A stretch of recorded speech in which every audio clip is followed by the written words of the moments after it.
Hello and welcome to Opportunity Home San Antonio's Operations and Real Estate Committee meeting. I will begin by conducting Commissioner roll call. Please note this meeting will be recorded in its entirety. Chair Gabriel Lopez. Here. Committee Chair and Vice Chair Gerwat Casillas. Here.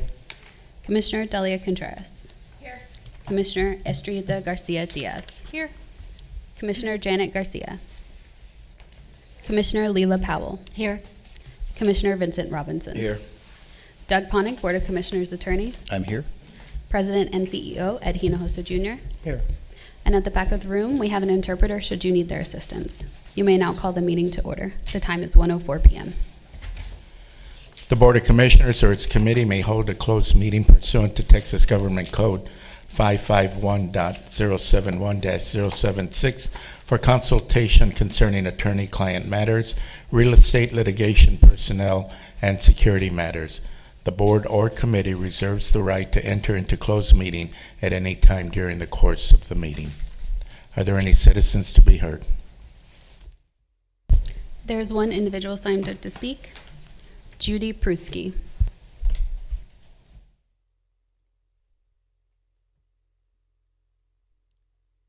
She out in the lobby?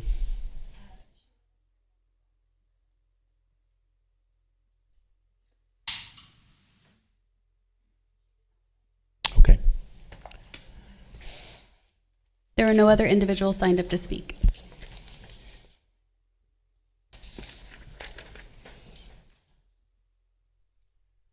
Before we move on to individual items, I just want to take a personal privilege to Ed, on behalf of the Fiesta Commission. Fiesta starts tomorrow, so I would like to present you with this year's poster. Thank you.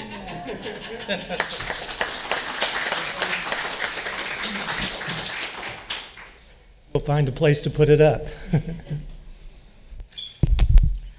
Now we'll move into individual items. Item number 3, consideration and appropriate action regarding Resolution 6517, authorizing the award of a contract for elevator rebuild modernization at Pecan Hill Apartments to Otis Elevator Company through Omnia Partners, Public Sector, a nationwide purchasing cooperative for an amount not to exceed $679,075. George Ayala, Director of Procurement. Hector Martinez, Director of Construction Services and Sustainability. Thank you, Mr. Chair. Good afternoon, members of the committee. Commissioner, I like that first price you noted. Put several of them This is a request to enter into an agreement with Otis Elevator. Otis Elevator happens to be our agency-wide elevator service and maintenance contractor. They're an international elevator company. This is for an elevator rebuild at the Pecan Hill Apartments. Pecan Hill, located in City Council District 1 on the outskirts of Alamo Heights, built in 1979.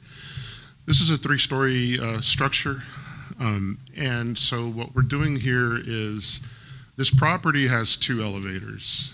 One of the elevators has incurred some significant foundation movement over the years, as we tend to have in San Antonio, extremely expansive soils. So one of the elevator systems is working just fine, so it's in operation, it's been in operation. So the tenants who live there, they do have elevator service.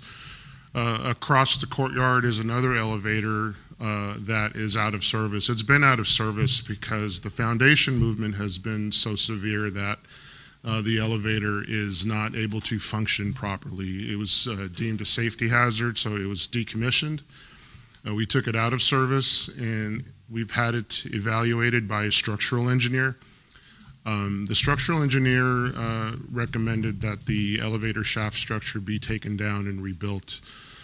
We discovered that the elevator pit, the entire foundation of the elevator, was not part of the original construction of the building, so it was poured after the fact. And it probably wasn't secured to the original foundation as well as it should have been. So we're going to bring it down, rebuild the shaft, and it's going to receive a brand new elevator car as part of this project. So this was a project that was funded by the City of San Antonio bond funds, $438,431. The balance will be funded out of operating reserves of the property. Are there any questions? Yes, ma'am. I am assuming from the age of the property that there's no opportunity to recover any costs from the engineering team or anyone else associated with the lack of structural integrity at this point. Right, it's over 40 years old. Most of those structural type warranties are usually around 10 years or so, and so we're well beyond that. Thank you, though. Are there any other questions? I'll turn it over to George to discuss the procurement.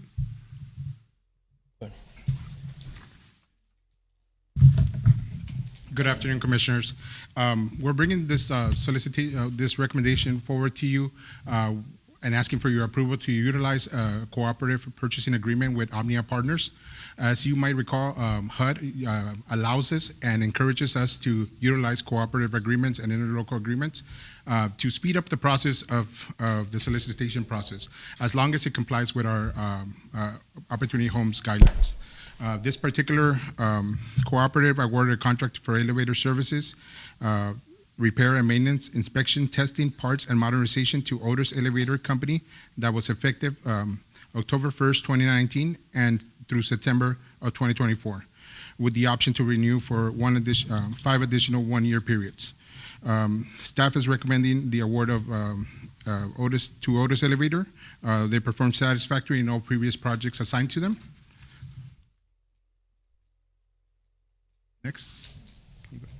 The financial impact, the current award, the current recommendation is not expected to exceed $679,075.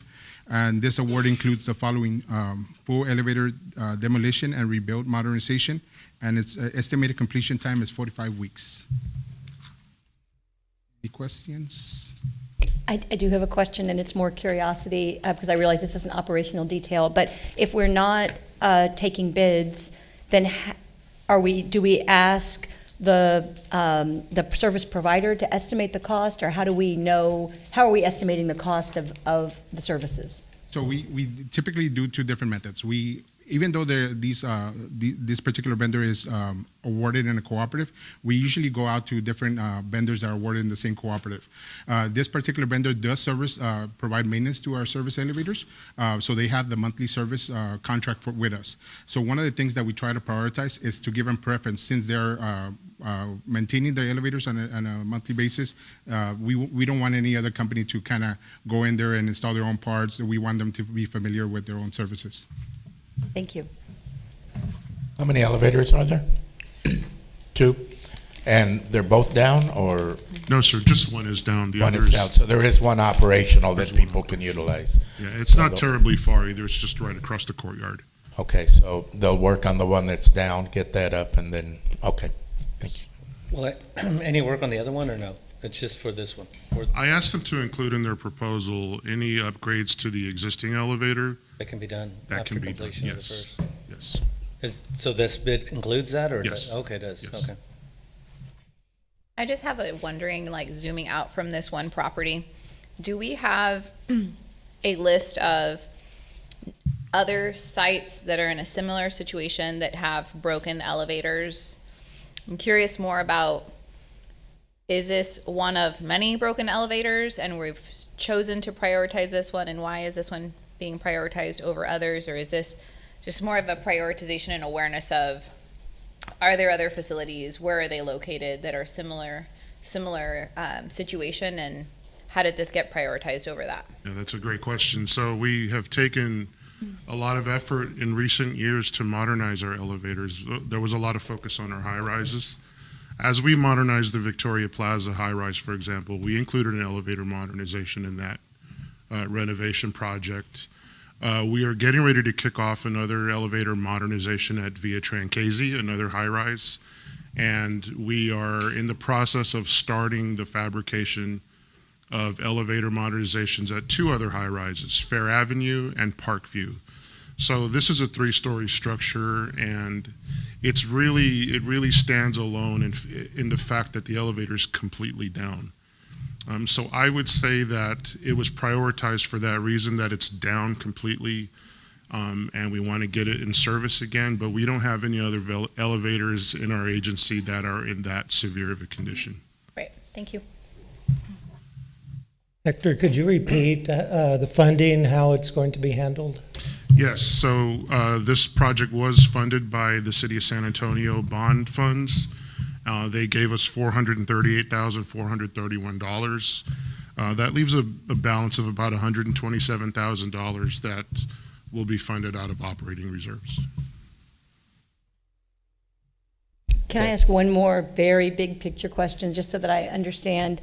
In terms of accessibility of units, are all of our owned and managed units, all of our public housing units required to be fully accessible? And does that also apply to the Beacon portfolio? So are there units that are only accessible via stairs, for example? Yes,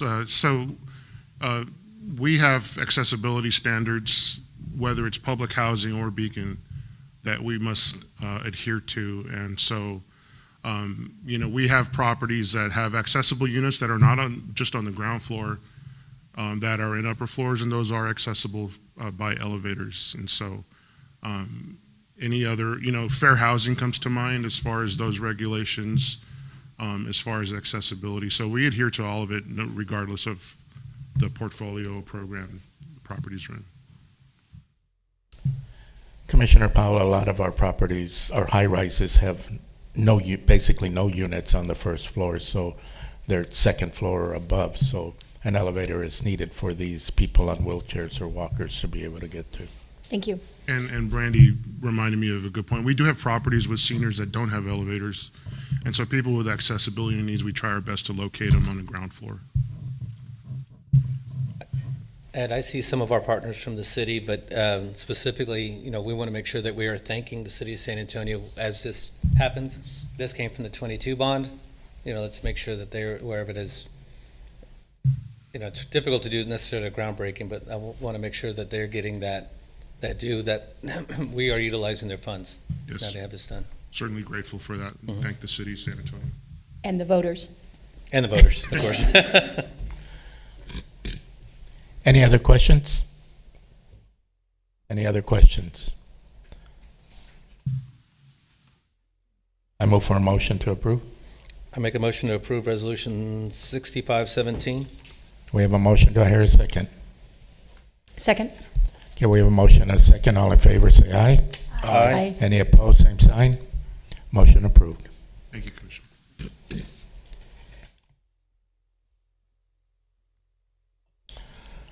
Move on to item number 4, discussion and possible action regarding 5 priorities and other related topics, development partnerships including voucher strategies, maintenance, resident safety and feedback, outstanding rent balances, wait list review, communication strategy, other related topics. Brandy Perez, Chief Real Estate and Development Officer, Diana Fiedler, Chief Financial Officer, Michael Reyes, Public Affairs Officer, Muriel Roeder, Chief Administration Officer, and Richard Melk, Planning Officer.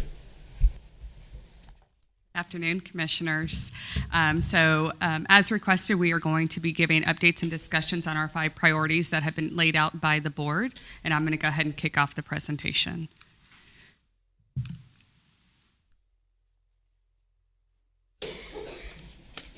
It would help if I turn it on. Thank you. There we go.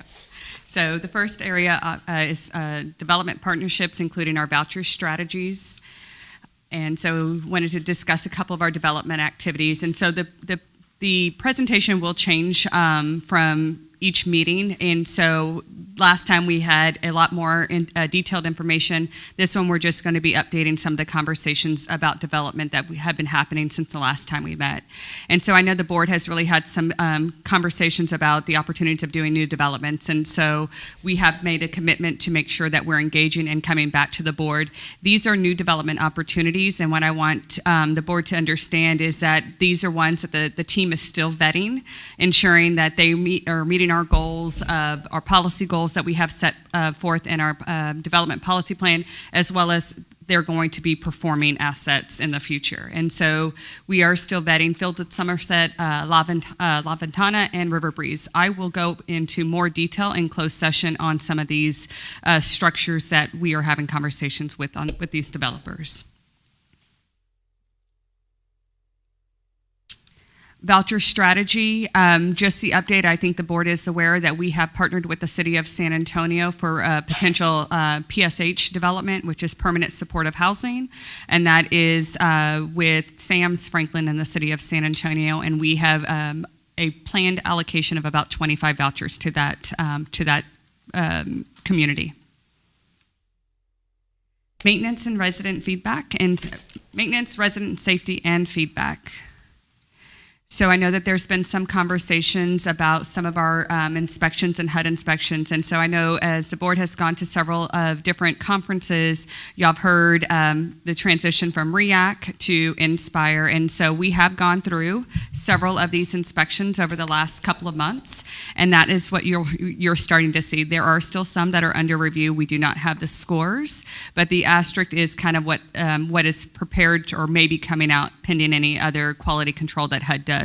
And so we're, as you can see, we are pleased to say that many of our scores have increased from the last recorded REAC, or it was under the UPCS kind of structure to the new Inspire. And so some of that I believe firmly most of that is due to the staff's commitment and making sure that we are adhering to all inspection protocols, and you can see their efforts, and especially in some of those cases. I think I'd love to highlight Villatrain Casey. That is one that went from a 43 to a 91, so had a 48-point impact just by all of the staff changes or the staff working very closely to make sure that we are meeting the goals of these inspections. I know that the board has also asked about some of other like major capital projects that are happening or underway or planned, and this is what this slide highlights, and this is some of our public housing capital projects. Some of them you will see. We have some Alazon, we have roofing replacement at our leasing office. That is estimated completion dates are to be determined. We're still working through contracts, and that's the reason why they're not on there yet. Blanco, I think the board has heard a lot about Blanco, but this is actually what we are committed to in doing some fire sprinkler safety. Some of these buildings were built before the regulations or the requirement, but we're taking it a step further and going ahead and doing that. And we also had an unfortunate fire not too long ago at that property, so it just really shows that we, what we can do. And Hector and his team are leading those efforts. Matt Garcia, there's two different projects. One, again, it's the fire protection, but we also have a big renovation of burned units. And so it was almost about a year ago, we actually had a fire there that took out several units. But I'm pleased to say that with some of the work that our risk management department, along with public housing and along with construction services, we've found some innovative ways to get those turned much faster than what we had done in the past. And those are scheduled to be completed this month. And so many of those residents will get to go back home if they choose to go back to Matt Garcia. Parkview. We are, again, it's a kind of a minor burn units, but those are some of the things that we are, that the team is working on. Riverside is a multifaceted site improvement that we're looking to do. We are still working with architects to try to get everything, but we are really, Hector and Joelle are really trying to make big impacts on the needs of our residents. And so again, we're highlighting these. These are things that the board is going to see in the future when we bring procurement items for approval. Springview, we did a lot of lighting work around there. Y'all have heard about our lighting projects when it comes to safety and security, but we've gone even further. We found that there was a lot of opportunities at that property. Victoria Plaza, that's a roof replacement. Again, that's another housing bond project that we are very thankful to the city and the voters for allocating those funds to our organization. And that project was scheduled to kick off April 8th, but there's still some minor delays that Hector is working through with the city. And then Villatrain KC is another major project that we're doing again, and that's just, we're almost finished with 31% with the sprinkler setup, and that's about almost $4 million project. In Beacon, here again, you're also you're going to see a recurring theme, unfortunately, with fire units. And so some of these projects are, we're going through and addressing those needs. And again, looking for creative ways or faster ways, efficiencies to get these units back up. So Burning Tree had about almost a whole building that had to be redone and rebuilt. And we're also working on some balconies there. And so we discovered through a rehab project that some of our balconies needed to be addressed. So those are some of those projects. Cottage Creek, again, I'd like to highlight that's a housing bond project that we're receiving funds and doing some upgrades throughout the property. We also had a fire unit. That building, unfortunately, has been down for a long time, and so Hector and his team are working with Melissa to get those back up. Those are becoming more efficient, and so it's just taken a while. Dietrich Road, we are hoping this property, I know Commissioner Casillas had at one time got to tour this property. It is a very tiny property, but really needs some attention, and so we are hoping to have about $650,000 allocated to that for different areas. Homestead, we have some ceilings that are kind of detaching, and so we're working with relocation of residents, but also improving the structure of the ceilings within those units. Monterey Park, it's some foundation, and then Pecan Hill, as Hector and as the board just saw that contract, that's what that project's for. St. Alfonso, just again, some minor repairs and some items that we need to address, and then finally Wood Hills, another housing bond project. I am going to turn it over. Oh, Let me I interrupt apologize. real quick. And Ed, I think you and I had this conversation. The 2022 facilities assessment, I believe that's what you said, that when that was done. So were these identified during that our physical needs assessment? And then they just sort of float to the top, or is it, what determines what goes where, and how do we prioritize it? So they would have been identified in the initial assessment, but the prioritization occurs each year during our 5-year plan Okay. as part of our MTW and budgeting process. So every year we have a 5-year plan, and that plan is part of our MTW submission. So it would have been prioritized in that That one. submission. And my apologies, I should have mentioned that. It is also, when we present the MTW plan, you do see our 5-year.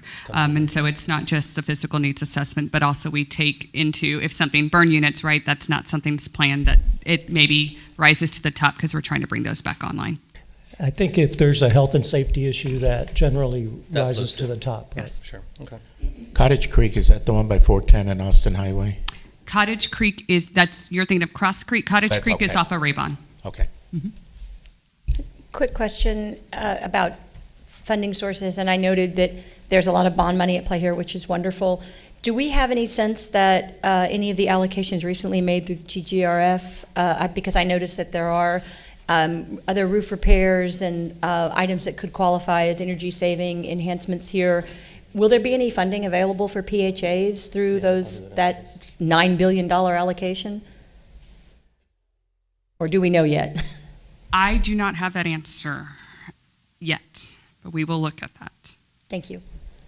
I mean, actually, my company is one of the recipients, and we don't know yet either. So I just thought maybe someone else knew. Thank you. Layla, you stumped Brandy. Let's not, okay. There's a first time for everything, right? I didn't. Real quick, I'm going back to the previous COSA bond money. So like Cottage Creek, that's being funded from that as well, correct?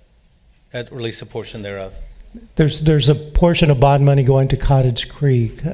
Specifically, do you know what that will be used on, Brandy? So the 1.7 million that's listed right there, that is what's going, and that's the housing bond dollars. And so that is HVAC, some parking lots, some sidewalks and gutters, some just small minor. The biggest piece there is the HVAC systems. And I guess ultimately, just because now that we are aware that we've got that bond money, that we want to make sure that it's being utilized, especially as we start preparing for, preparing this organization to go after the 27 bond. We want to make sure that they can't, hey, wait, you haven't used this. So let's make sure that we're doing that and giving them credit where necessary. Okay. I think that's still I did have one thing with regards to development. Because we kind of went back, but I know we're going to go into closed session on a couple items, so this isn't specific to the particulars, but when we identify the development as a priority, it's important that y'all hear. That's the reason for that is because we understand we've got this much in deferred maintenance. I think over 400 million, almost $500 million in deferred maintenance. We have to do our part in terms of resources, and we identified the income streams that this organization can then use to help with our facility needs in public housing and otherwise. That's why we want to make sure that we follow the established policy, because it's already established, so that way this board can see every deal.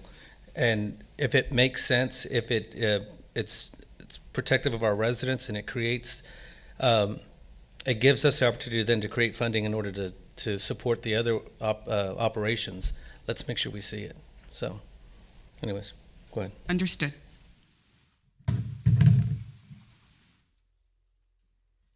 Good afternoon, Commissioners. So I am bringing the Ring Central update. Commissioner Diaz-Garcia was asking where are we at with this, so we want to make sure we brought an update to you.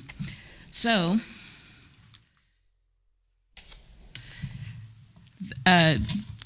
wanted to remind you of where we are and where we said we're going. So right now we have a unified collaboration as a service, which is our current voice system. And this was implemented back in 2018 as part of our digital transformation. So when we went through COVID, we were actually in a good position to be able to work from home because we had went to a more digital service. However, what we're seeing now is that we need to transition to the next level. And so where we're going is our CCAS, which is the call center as a service. And the biggest thing that we feel will help our customer service as part of these offerings is our call hold management. So that is going to improve the way our residents will hold. So they can get a call back, they will know where they are in the queue, and also have a choice to go to voicemail, which is what they do today. And then as part of this call center as a service, we will also be offering additional digital channels. And so our CCAS is not going to be implemented for all staff. It's only going to be implemented specifically for customer service and our housing assistance specialists that are in our assisted housing programs department. So since we last spoke with you about this, we've had a few challenges. One of them is related to how we were procuring these additional services. So initially, we were going to either have to do a request for proposals or to use our current co-op contract. But either way, it was going to increase our timeline because our current co-op contract that we have with Ring Central would not have been updated until June of 2024. And so what we were able to do is, in working with them, is identify utilizing the Omnia co-op contract, which we are participants in, as well as Ring Central. However, we had to wait until Ring Central added the services we needed to that Omnia contract. And they were able to complete this in late March of 2024. And at which time we received the updated costs, which we will share with you in a few minutes. We've also had, we also continue to have some CSR attrition, so we haven't really been able to maintain some consistent staff. And so right now, we have a total of 8 call center positions, and of those 5 are vacant. And so we have been identifying selections for those vacant positions, so we're hoping to be completely full shortly. However, even though we are completely full, we still have some time for training. And training typically takes 2 to 3 months to complete due to the complexity of our programs. But what we've been doing in the meantime, and as we move toward this model, is we've created a specific room to house our call center staff as we move to this business model, which we think will directly help the functionality and efficiency of our call service staff members to support the new technology we're also implementing. So next is our project plan. So there are 4 phases that we will be going through. The first one is related to our core build, where we're going to configure 28 staff as part of that. And then we are implementing an after-service customer survey. So this will be the first time we've implemented a customer satisfaction survey as part of the call center experience.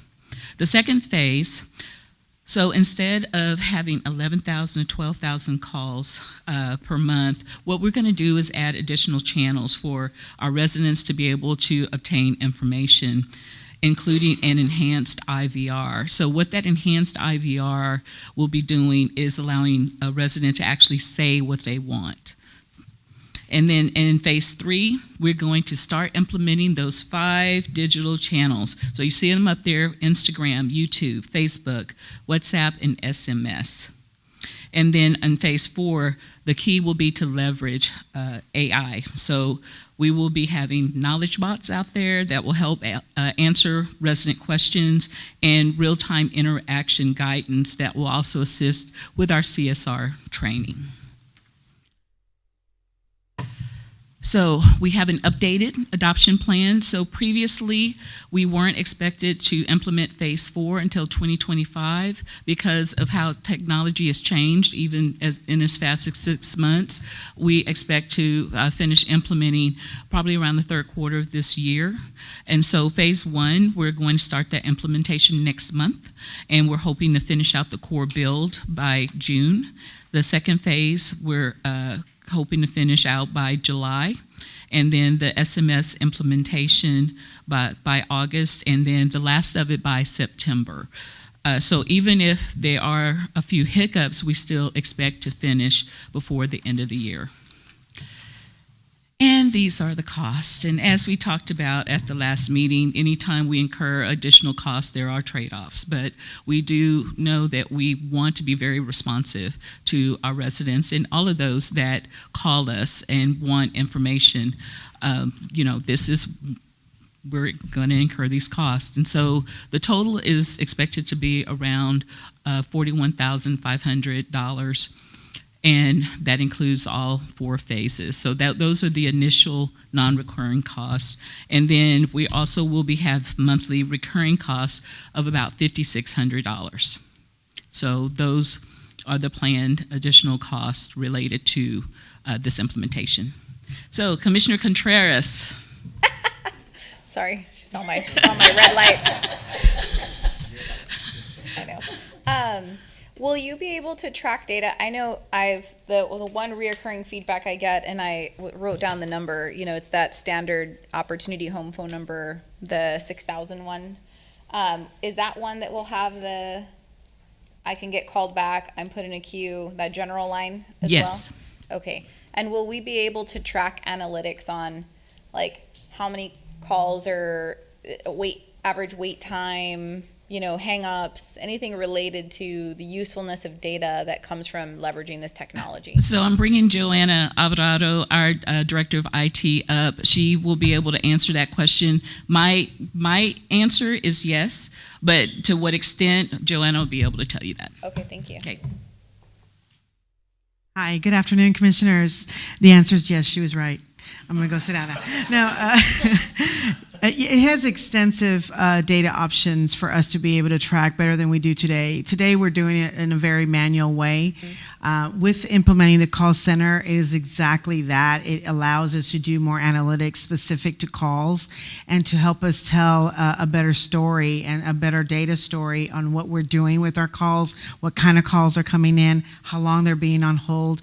One of the biggest things is that hold management.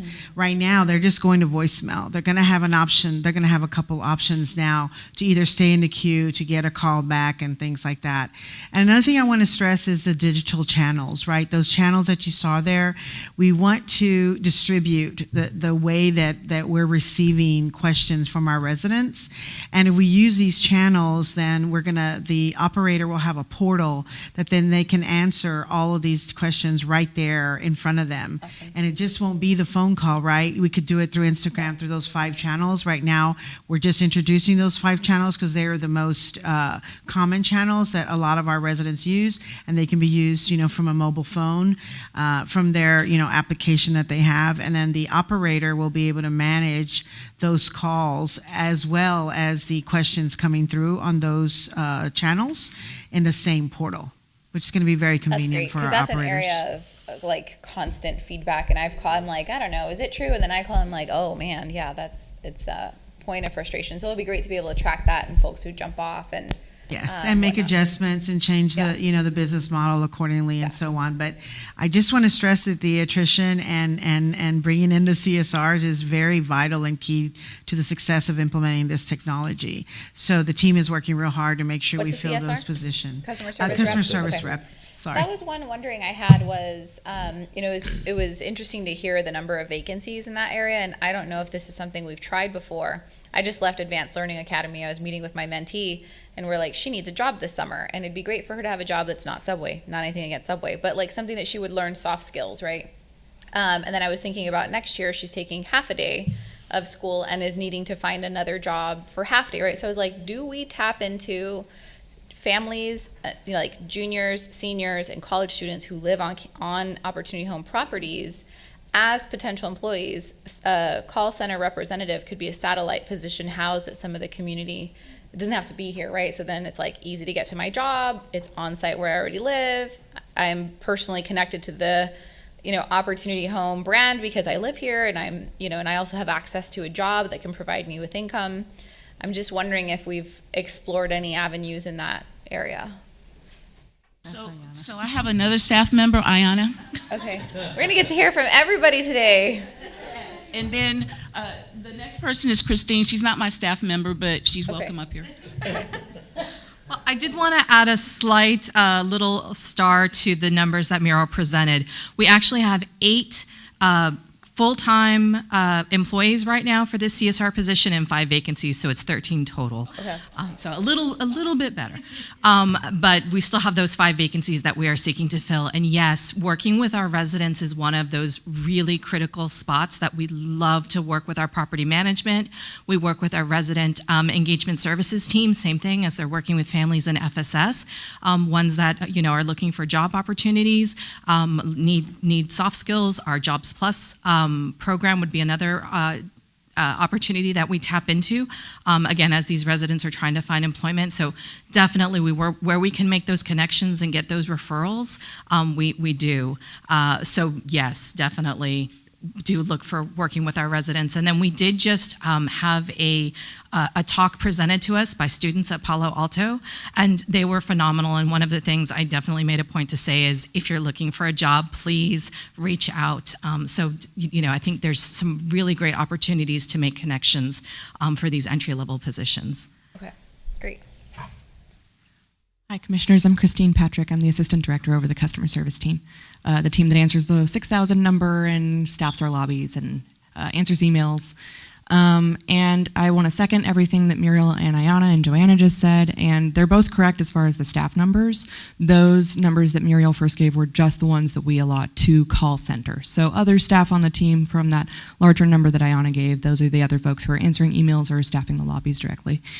And I just wanted to mention too that absolutely what Ayana said, I think we could definitely look further into some of those opportunities and bringing folks in as they're coming out of other situations from school, et cetera. But I also just want to note that those folks in that team are having to become experts in all of our programs, and that's very difficult. That training time that Muriel mentioned can be up to 3 months because they're having to become sort of high-level experts in public housing, all the voucher programs, some of our beacon communities, other operations that we have around the agency, because they're taking in all public inquiries. So there's a lot of training and a lot of information that gets dumped on them when they come in, and if it's just going to be a short employment, we just have to kind of weigh that, if it's worth bringing them in for that period of time, because they may not be able to take on all that information before they would need to move on. So if we have positions that are available and would work for them and for their time frame, absolutely. But I just wanted to bring that up as well. It sounds, excuse me for asking this question or jumping in, but it sounds almost like they're a combination of a customer service representative and a navigator for our programs. I would say that's accurate. Thank you. Go ahead. I want to add just one more thing and touch on what Mariel said about the AI part, and the bot builder, right? So we're experimenting and testing right now with AI, and we've introduced a series to educate our staff about AI and what that looks like.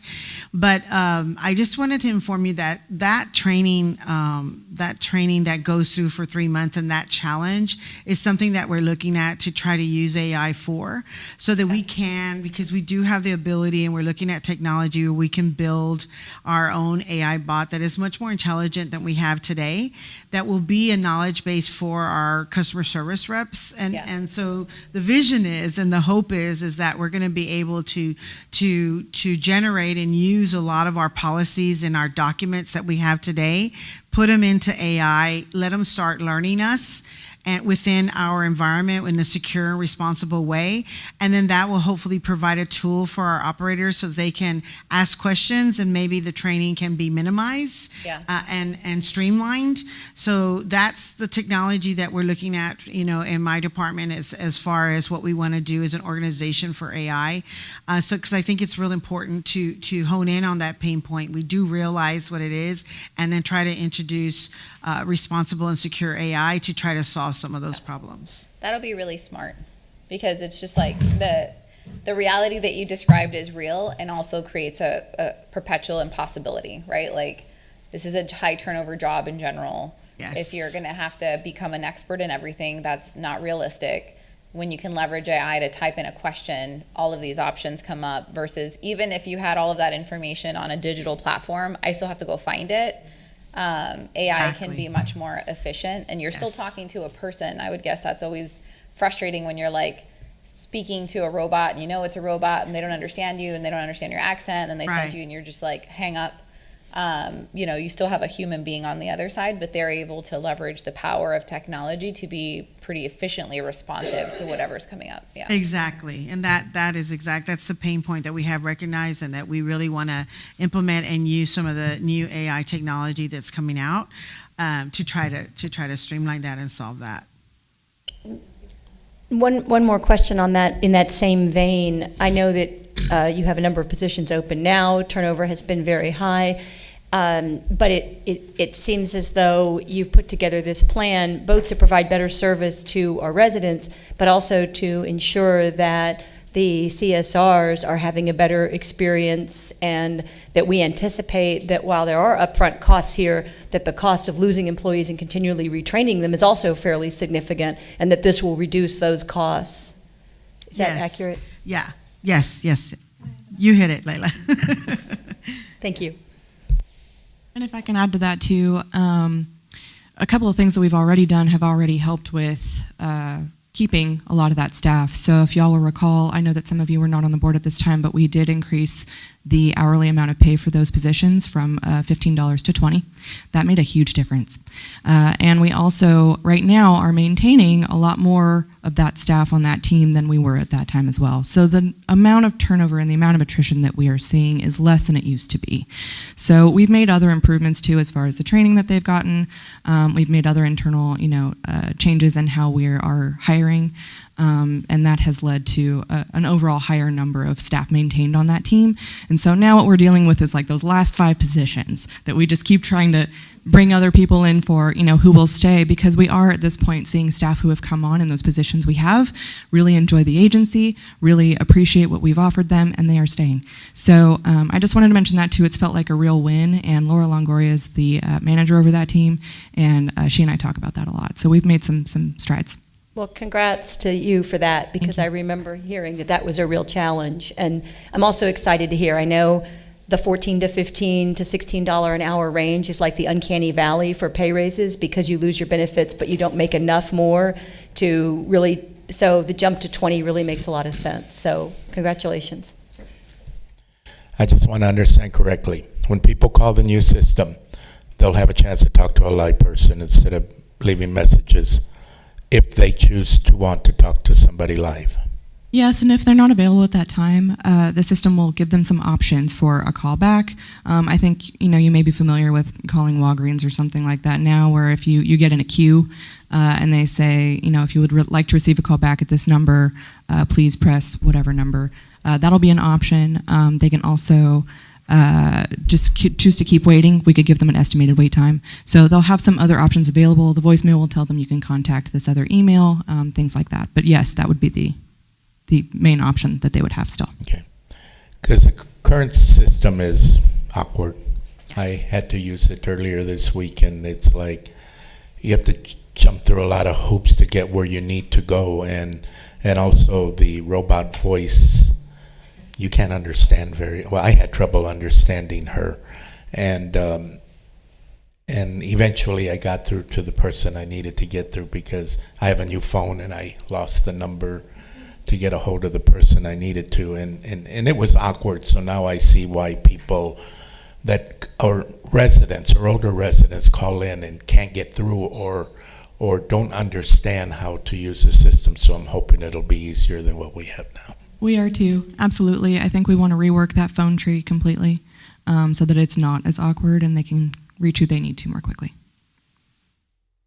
Hi, is the call volume still around 20,000 a month? Because that's the last number I remember. It's gone down a bit. It has? So yes, I think recently we're seeing numbers between 15 and 17,000. Well, that's still a lot. It is for the 3 CSRs we have on the call center. So is 8 CSRs a realistic number to handle that call volume, especially with the type of information they're being asked or the questions they're being asked? Truthfully, that number will still not be able to answer all of the calls that they receive every month. However, they will be able to answer a lot more calls than they are now.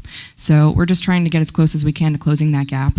And we also have other staff who are not specifically on the call center team helping with returning voicemails and jumping in as needed to also take calls. So we're leveraging that. And if we're able to also get more of that staff online, that would be we would be able to demonstrate that we would need more staff. So, So with the implementation of this new system, a lot of those calls will be redirected to other methods, right? So that should alleviate some of that call volume.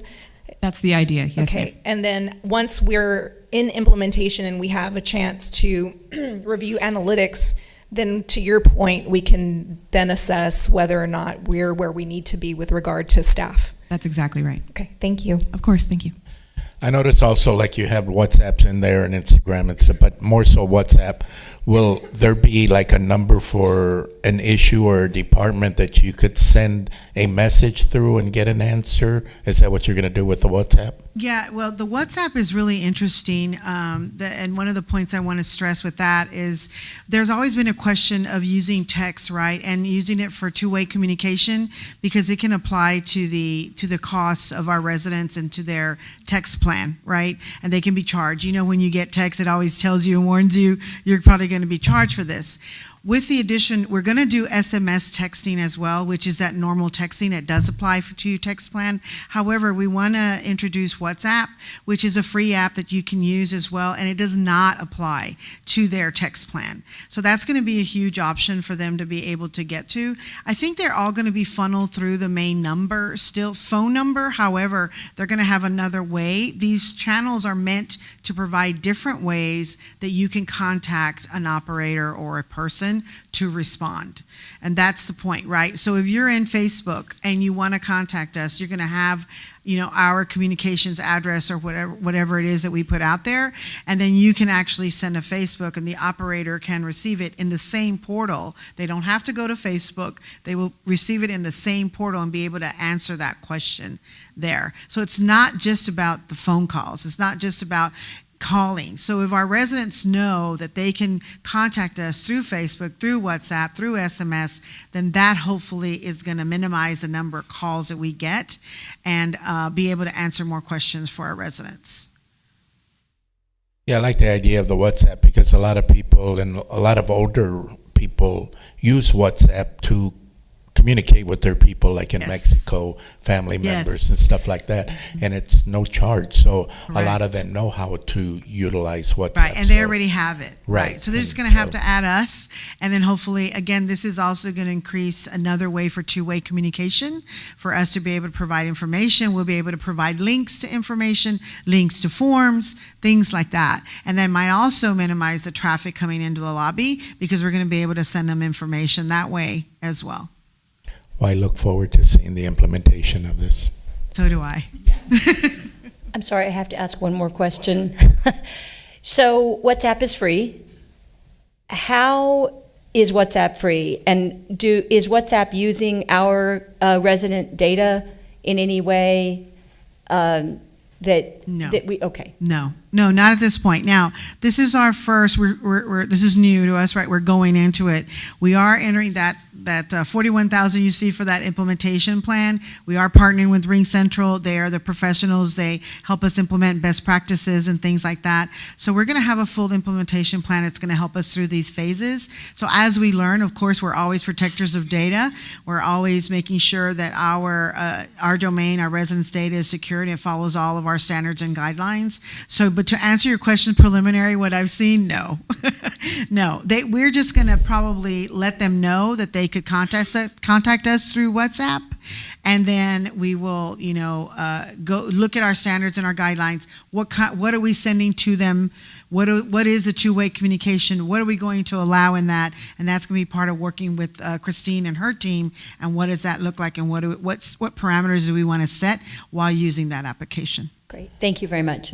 Commissioner Powell, the nice thing about WhatsApp, it's 100% encrypted, so all the messages are encrypted, so they say that it's hard for people to go in and see what you're discussing. Well, and someone just told me once that if something on the internet is free, then you're the product. And so I'm always sort of curious as to what it is. And you're right about that. And Ed and I have been real big on that, and not to implement freeware in all of our cloud services, and so all of us, they're all subscribed, they're all within our enterprise, we keep them within our domain to maintain that security. So we don't really use a lot of freeware. So because of the encryption, because of the way WhatsApp uses this, is probably the first one that will be free to our residents.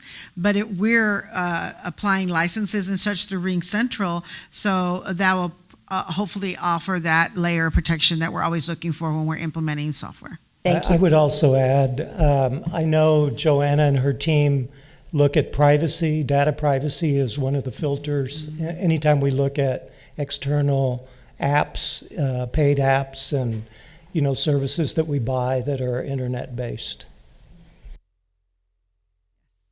Encryption is also a standard for us as well.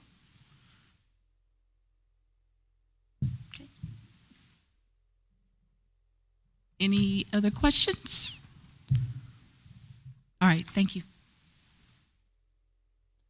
I guess Richard's up.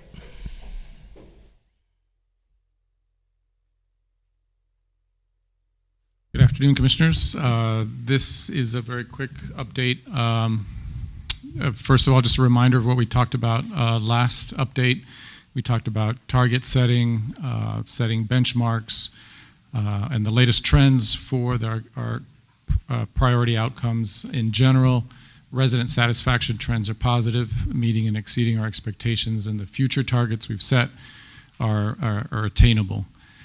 For today, I just wanted to provide a quick update on our next resident survey, scheduled to be updated in June or July of this year, and the results will come to this presentation shortly thereafter. We are also looking at building new property-specific surveys that are customized to the needs of the residents and the management of specific properties. And more to come on that as that develops. And finally, you may recall when reviewing neighborhood scale analysis for La Vaca, I think back in the fall, we were looking specifically at crime rates and comparing what was happening on the property to what was happening in the neighborhood around it. And so we are looking at expanding that beyond. That was our initial sort of pilot to see if it was going to work, and we hope to expand that this year to include other properties and portfolios. So that's the update for today on surveys and targeting. Satisfaction? Any questions? Just a quick question, now that you've mentioned Lavaca, were we able to use any of, I know that we've randomized the collection of data so that we're not targeting a certain number of representatives from certain geographic locations, but remind me, were we able to use some of the survey data to help us understand what was going on in that specific location and to provide feedback to residents there about more general trends? Not the survey data specifically, and that's why we're looking at another process that looks at crime data, incident data at a more detailed level geographically so that we could answer those questions. Mm-hmm. You're moving into another phase where we have some complementary, we have the ability to collect data that's complementary to the randomized. And the idea of the randomized collection is that it is more accurate for across our entire group of properties, and that selecting or targeting certain properties would skew the data. So we're really trying to establish a baseline that we can monitor over a long time and then use other methods to look at hotspots. Yeah, that's right. They're two separate questions. The big survey that looks at all residents across portfolios and with a randomized sample is trying to paint a picture across the city, right? What are residents experiencing across portfolios, across properties? What are the overall big picture trends? The hotspot analysis that zooms in is more focused on a neighborhood, right, or a specific area and trying to determine what's going on there. So it's two different scales of questions. Thank you. One of the things we talked about when we met one-on-one, and just to name it for the board, was potentially an idea of bringing UTSA to present this is a whole shift, right, on the survey. UTSA is our partner. The way we do surveys is a big shift, and if you all recall, when we learned about it as a board, it was a pretty quick thing, and maybe we didn't go through the process. Layla, some of the questions you're asking are a part of that conversation. So I wonder if it's possible, maybe at the next operations meeting, to bring, or whenever they'd be available, to bring them to talk through why we're doing doing the survey this way, to challenge some of the, maybe, I know I had some potential misunderstandings and or a narrative in my head, right? If we do it that way, then we lose X, Y, or Z, and from a research perspective, you don't, right? So just being able to talk through some of those big ideas and big questions, and then from there being able to elevate any missings, right? Okay, this is great, and there are a couple of things that we really care about that maybe are still missing, and how are we going to use that data to drive decision making? So I guess that's a request for us to consider for the next meeting. I'd be happy to invite Dr. Potter or any of his team to see, and we'll see what their schedule allows for. Mm-hmm. Thank you.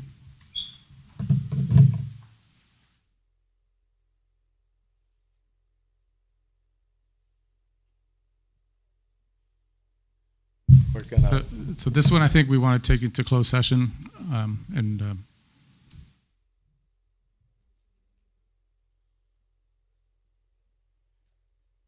Go ahead, Layla. Well, I'm just, first of all, to me, did I miss the waitlist review item? That's next, I think. Oh, okay. And then this item for outstanding rent balances is a closed session item because it relates to what elements? It's attorney, getting attorney.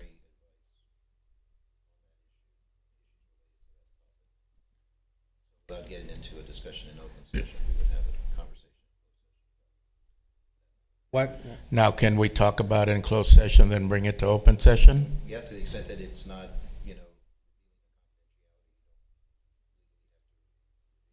Well, I was going to say, we don't have. There's nothing confidential, as far as.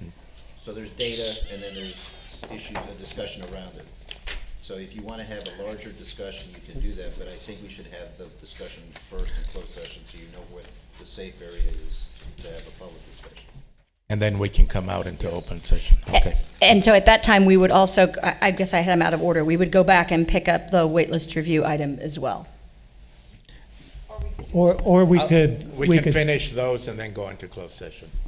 I just want to make sure we don't miss it. Thank you, Yeah. Counselor. So we'll go into wait list next. Okay, so, and for this, spoiler alert, there's no new information in the wait list overview. So what I've put together for today is a selection of what we presented last time, just as a refresher. If the board thinks that's not necessary, we can move on, but I'm happy to provide just a reminder. Well, I do kind of Let's have a move on. question about waitlist issues with, I saw in the Beacon area, I didn't see that they gave us vacancies on the public housing side, but the amount of vacancies on the Beacon side were tremendous with the amount of people that we have waiting for units. And why do we have so many units vacant when we have so many people waiting to get into units? So, good afternoon, Commissioner. So what you're referencing is this past week I sent some overviews of the balances owed from residents, and I summarized it for the Beacon properties and the public housing. Those two programs operate out of two different systems, so we're having to take a couple different reports. It actually was on the public housing information, it was just at the bottom. And so you can see how many vacancies, and I want to say in public housing it was probably roughly about 300, but that not only includes actual vacancies, we also have the opportunity with HUD to take units offline for what we call, you will hear us call them as agency units, and that's to have resident services. In addition, we also, out of the public housing data, we extracted the outside managed, so that's about 650 units, give or take. And so that's the reason why we had public housing roughly, I think you saw something about 5,000 something 200 units. In Beacon, there is about 600 vacancies. We know that we have been trying to lease those. Beacon does not come from a wait list. So we don't have wait lists for our Beacon properties unless they are tax credits or our project-based rental assistance. So there's very few communities within our Beacon portfolio that has that. But they take vouchers, don't they? They absolutely do take So we vouchers, have a but we lot of can't people make waiting. people go to our Beacon communities. Right, but do they know that they're available? Absolutely. So we advertise for Beacon. We advertise, and it is a national. It used to be called Go Section 8. I think they changed it to affordablehousing.com. So we'll advertise in there. We actually. We can't steer, the Housing Choice Voucher can't steer people, but we also say you can go online to homesa.org and see what available communities that are in our affordable housing portfolio and do that.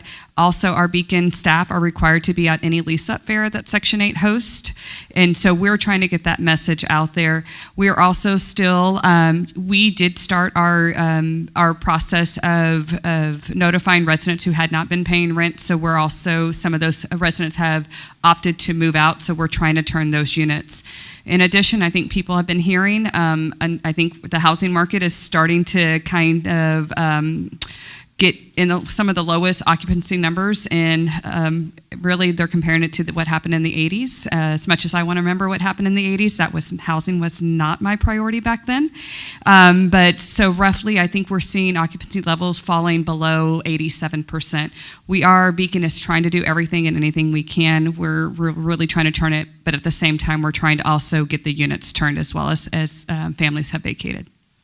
For those 615 units for Beacon, Brandy, what's holding them up? Are a majority of them burned units, or it's a high number? So what are we? It is an extremely high number. I will not tell you. No, a lot of them are not burned units. There are some, and those would be at individual properties. Some of them is every property is unique. I will tell you some of the properties that we've taken back in our portfolio, we have found lots of challenges when we walk on site, and I'll touch a little bit on that in closed session on one of the recent ones. Some of it is marketable, right? What has our staff, how are we marketing those units available? I think Melissa did a presentation, and it may not have been necessarily to this board. We have so many different programs in layering that sometimes it's trying to make sure that right person's there because they have so so many different qualifications, not just from Section 8, not just from the Beacon, but any other tax credits or public housing that we may have. So there's a variety of things. A lot of it was staff challenges to try to get the staff. We went through some changes when it came to our make-ready contractors with Beacon, and so we are pushing all of our efforts, and really Melissa and her team, they know we've been pushing. I'm pretty sure Diana's right behind me telling me y'all got to get these these units turned faster as well. So we are on the calls trying to take care of all the challenges that we have right now. We do have contractors to do the make-ready, so don't we? I remember we do have approved, contractors. Contractors to do this. Are we utilizing them? Absolutely, we do have contractors, but everything comes at a cost. When I think we have maybe a total of 6 contractors, and that's between both portfolios. They also have manpower issues as well. I mean, we're doing anything and everything. We had, prior to Beacon actually having a make-ready contract, Melissa was working with George on some other creative ways of kind of we had a flooring contract, let's bring them in, we have painter, but we also try to see what our capacity of our staff is out in the field too. There are some units that we can get in and turn really fast, and other units we do have to outsource. So as far as occupancy, the latest update I had from public housing was a little over 96% occupied. In Beacon, the update I got from Melissa and Brandy last week was 86 to 87% occupied. Which is tracking the market. Yeah. But we're trying to beat the market, but that's where we're at right now. So, question on that, do the numbers that we're looking at reflect the de-accessioning of properties that had particularly high vacancy rates, low occupancy rates? The information that I sent out to you guys that was a snapshot in time. So that one, I want to say for Beacon, we pulled that. We started working with that data probably at the beginning of March. So we could start pulling. I mean, it's pulling multiple, but it's always, as people are moving out, people are moving in. So it is, it's just every day those numbers are going to change. But we can definitely make a commitment to have them like at a snapshot. We really prefer end of the month and give a couple days just to kind of get everything better data at that time. Thank you. Yes. Thank you.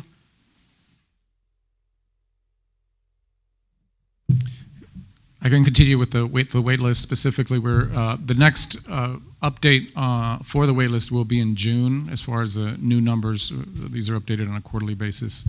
But as far as the latest, as of March 1, there's 113,000 households on 83 lists. This is a big difference from where we started measuring back in 2017. A lot of the growth in the wait list has happened in the last 2 years since the pandemic, and so it's unusual circumstances for sure. Income, self-reported income of folks on the wait list varies a little bit by wait list. That's the chart on the left. You can see it ranging from $4,000 on the low end for tenant-based lists and $10,000 and above for some of the other site-based and PPV lists. But the chart on the right organizes those dollar figures by AMI, by area median income category. The dark blue is the extremely low income, that's 30% AMI or less. All the wait lists have at least 85% of the households on the wait list at extremely low income. That is by far and away the vast majority of the folks on all our wait lists. Family size varies by wait list type, but the overwhelming demand, the preponderance of demand is for 1 and 2 person unit sizes. So I think for every wait list, the single household, the single person family is the plurality of the list, and if you add the 1 and 2 family sizes, you get to a majority of I think every single one of those categories. Wait time varies a lot by wait list size. Some wait lists have wait times of less than a year, others more than 6 years. And these two charts show two different ways of looking at it. The chart on the left is the average, either both mean and median. The chart on the right breaks it up by how many years of wait time have been measured. So you can see that the top groups go pretty fast. Most of the, on the top of the accessible units, for example, you see 78% of the households have been waiting less than a year. Whereas at the other extreme, at the bottom, site-based PH lists, 79% have been waiting 2 to 5 years. And that's the summary, the quick and dirty for the wait list for now, until June. Any other questions on wait lists? Otherwise, I'll turn it over to Michael. Just one thing. Our project-based voucher lists are like 5-6 years wait list. I think that's kind of why, because there's not units out there that they can find. And I think that's one of the reasons why this board is pushing so much for new development, so we can put new units out there, put voucher units with the new developments that are built. So just to clarify, the PVV wait lists are site-based wait lists. Most of the other wait lists are not site-based. So if someone applies for Section 8, they could take that voucher anywhere. Public housing is the same. They can go to multiple properties. Right, but the reason for the long wait is that there's not enough units, from what we hear, that they can't take that voucher and go find a unit. So the project-based wait lists, as Ed said, the reason why those are much longer, they are allocated to already communities within our portfolio, because there's a limited number at each community. So some may have only 8, some may have 40. That's the reason why those wait lists you're gonna see, because it takes that person to leave the program in order for us to occupy that unit. So the team has closed those wait lists, and they're gonna be doing some maintenance, so then we should see that the wait time start shrinking. But it's similar to public housing. Someone has to vacate before we can move them in, because the assistance is tight there. Does that help, Commissioner?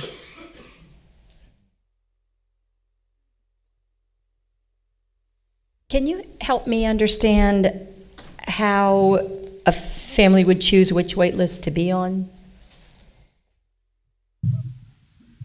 I can start, and then Brandy.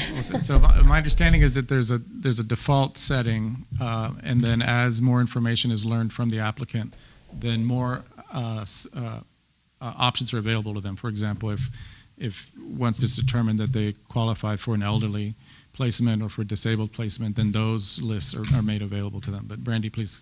I think I would also add, and Richard, I don't think you put this slide in, but people are on multiple wait lists. Most people are on 2 to 3 wait lists, is my recollection.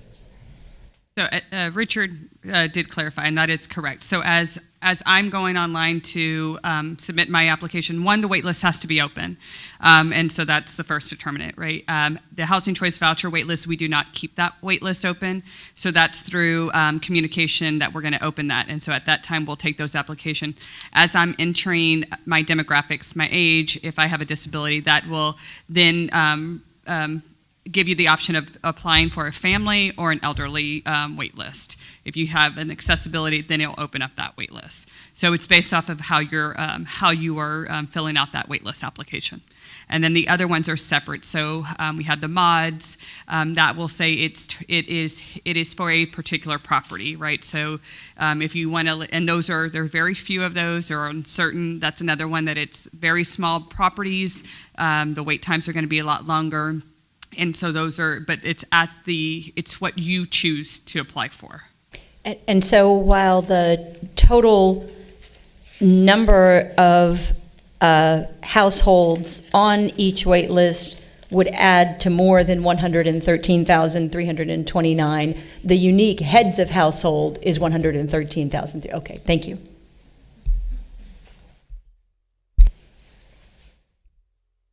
What would you say is the biggest part of the wait list? Biggest public. I mean, I think the discussion at one point was it's the less than 40% AMI or less than 30% AMI, correct? Yeah. Richard has a slide on that he just pulled up. Mm-hmm. Yeah, this one there, this is the vast 85 to 94% of the wait lists are extremely low income households. So 30% AMI or below across the board. And the reason why I bring that up is it sort of taking it back to, I know we talked about going into close for outstanding balances, and I looked at the report that we had received previously with regards to Beacon and the public housing. You know, Beacon, we saw the numbers, 615 vacancies, and we understand the reasoning behind that, but we didn't, it's 328 on the public housing. Wouldn't it be safe to say now we can start affecting some change? And that's why we started talking about the outstanding balance. Without going into specifics, I know that we want to do some of that, and Doug, you can guide us. That way we don't go too close to. I would say that that's the larger question.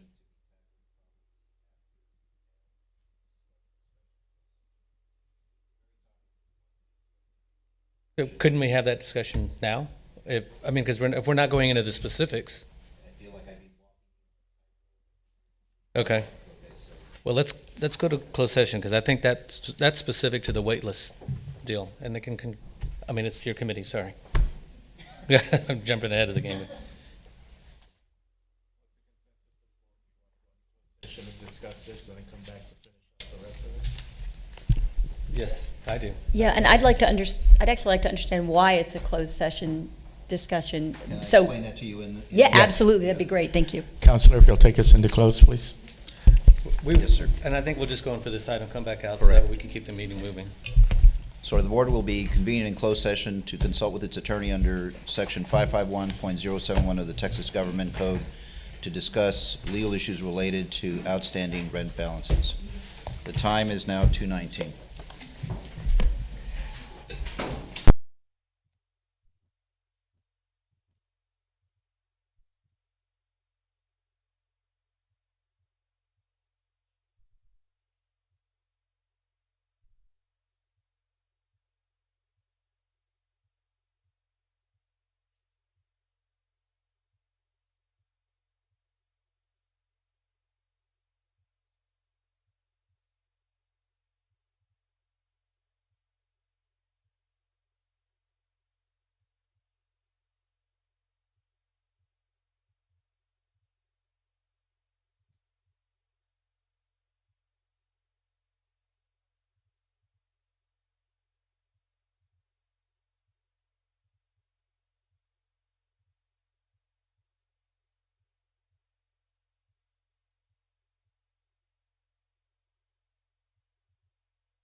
The time is 3:02 p.m. and the board has returned from closed session. Richard, we'll go and continue where we left off.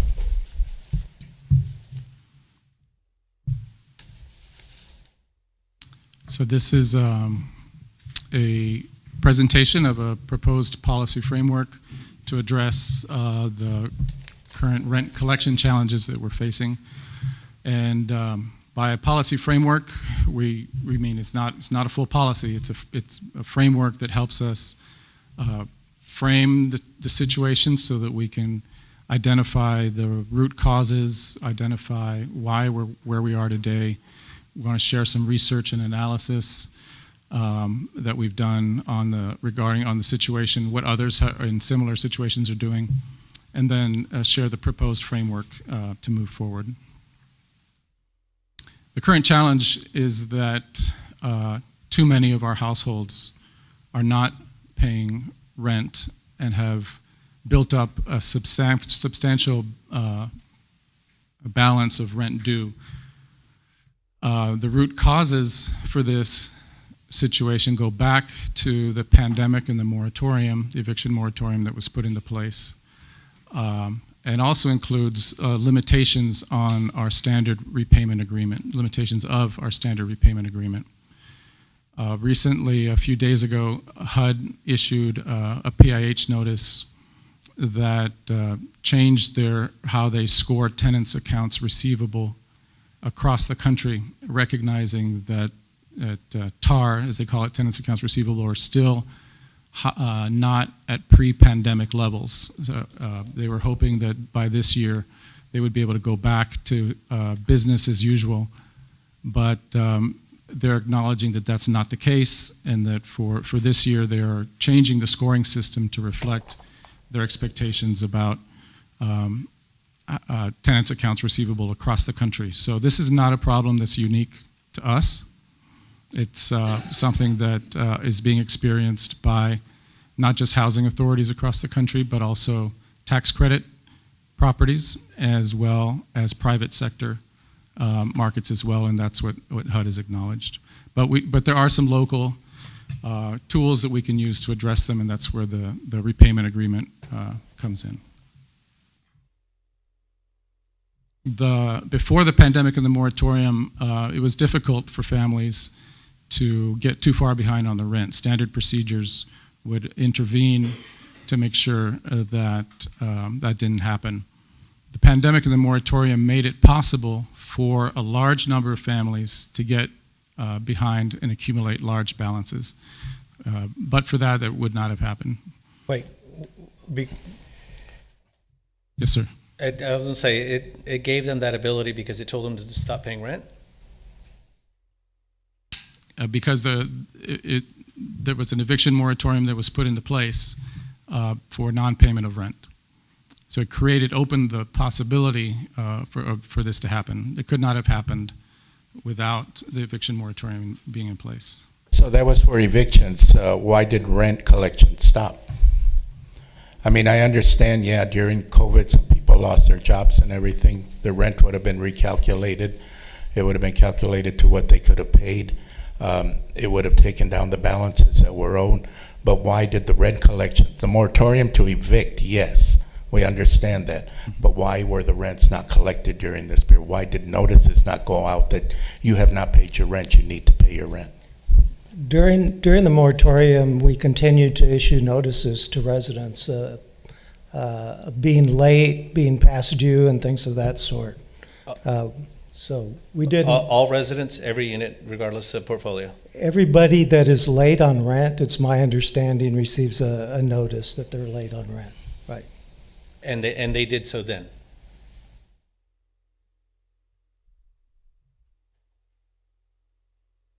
So the difference between during the time during the pandemic is we did give notices. We changed it. We moved from our notice to vacate because we knew we couldn't go forward with an eviction during the moratorium. But residents were provided a letter that says Friendly reminder, you have a past due balance. Please contact the office to enter into a repayment agreement. In public housing, if you had the opportunity, please submit your change of income if you were impacted. So those still went out. I can't say for sure, commissioners, whether or not at the top of when we were all under where we weren't working in the office, if it actually did happen, but once we came back to business as normal after a couple of months of all of us being at home, those processes were supposed to start. Okay, sorry, Rich. Now, another part of the issue is the limitations of our standard repayment agreement, the RPA. The standard repayment agreement was not designed to deal with large balances. It was designed, from what I can tell, to keep large balances from accumulating and accruing. So that's why there's a limit of $3,000 on the standard RPA. But today, the situation is different, right? Today, many households owe more than that and find it difficult to repay that within the 12 to 24 months of a standard agreement or the 18 to 36 months of the extended RPA. Even those that may be able to afford the monthly payments may have trouble coming up with a down payment that keeps their monthly payments low. So those are the three elements of the standard RPA that we see as potential limitations in dealing with the situation we face today. I have a question about that. So the standard RPA and the extended RPA, I would assume that these are tools that HUD helps us, if not design or develop, at least allows us to implement. No, these are internal policies that were established many years ago. So I would love to see what the difference is between the standard. It seems like we're operating now on an internal policy that allows the extended RPA. And so there's a policy that says under these circumstances, a family qualifies for an extended RPA. Is that accurate? My understanding is that's the resident's choice. If they need the extended RPA, they can petition for one. But the resident chooses it, or we? I mean. But how do they know that it exists? That it exists. I think that's. I assume my understanding is that we communicate those options to staff. But if anybody wants to speak to that. So let me just clarify the question. You're talking about the standard repayment agreement that is in existence today? Yes. Okay. So when those letters go out, if someone is past due, we enter the repayment agreement. And so depending on the balance, that's when that's determined. During COVID, the exception that we made, today the ACOP and that language still said, we only go into one. If you default, we would continue with an eviction process. Because we were still in the moratorium, we could not. We made a decision to allow the families to enter into another repayment agreement. So basically do a reset. And so that's still, that was what we were doing at the time because of the eviction moratorium. Today, this standard, or I shouldn't say standard, the repayment agreement process, that's what's in our ACOP, and that's what the staff should be entering into. Okay, so then a question, when did the moratorium, the eviction moratorium end? The Opportunity Home moratorium or the federal moratorium? Which one ended later? Opportunity Homes moratorium. It ended in March of 22. March of 22, okay. So basically 2 years ago. That is correct. Okay. When did the HUD moratorium end? I want to say, so there was a couple different moratoriums. So there was federal and there was state. I want to say it was in fall of 21. Fall of 21 was the latest one, and then that was what we were required because of CARES Act. Yes. Okay, so fall of 21, so it was extended. Opportunity Home extended it for beyond that to, and so let me just step back. We did extend it, Opportunity Home, we did extend it. When we were having conversations about where do we go now when we knew all of the federal and state guidelines were ending because of the CARES Act funding, everybody was trying to get back to normal. We looked at where we were at within our programs. When we made the decision that we were going to basically quote unquote end our moratorium, it was around the holidays. Historically, this organization, we take a freeze on any type of evictions outside of potential criminal activity. And so I want to say the federal state was around maybe October or November of 21. We knew that we were going into the holiday season. We wanted to not say it's here. We postponed that till the March timeframe. And so in March of 22, we lifted our, We made announcements that the moratorium was no longer in effect. okay. So, and that was across the board, you know, obviously we're facing two portfolios, right? In those portfolios, then that's when the messaging started in March of, call it April, I guess. This is when we're now starting to, we've got to kick the machine back in. Is that accurate? We made the announcement that we were ending our moratorium. Okay. Did we start enforcing the lease at that point as stipulated by the ACOP and our lease? So when did we start the plan with Beacon Communities? That was about a year ago. So with Beacon Communities, we notified our residents that we were going to start our actions against people who have not been paid rent. We got, the team had been working on a plan. We actually presented that to the board, and we started in July of 23. And that was a couple, we were also considering at the time our core values, as well as the impact financially to the portfolio, as well as we had some lenders that started asking questions. July of 23. So we went from March of 22 when we decided to end it. Then we didn't start anything until July of 23? That is correct, for Beacon. Oh, so did we start public housing sooner? So public housing, we're now having the discussion about how to handle the situation. So the evictions we've had in public housing have been crime-related, not rent-related. And why is that? We haven't started evicting people for rent-related reasons because of the situation with the homeless individuals locally, and also discussions we've had with HUD and with other housing authorities. And so that's part of the presentation. So then we're at least acknowledging at that point that we created part of this problem.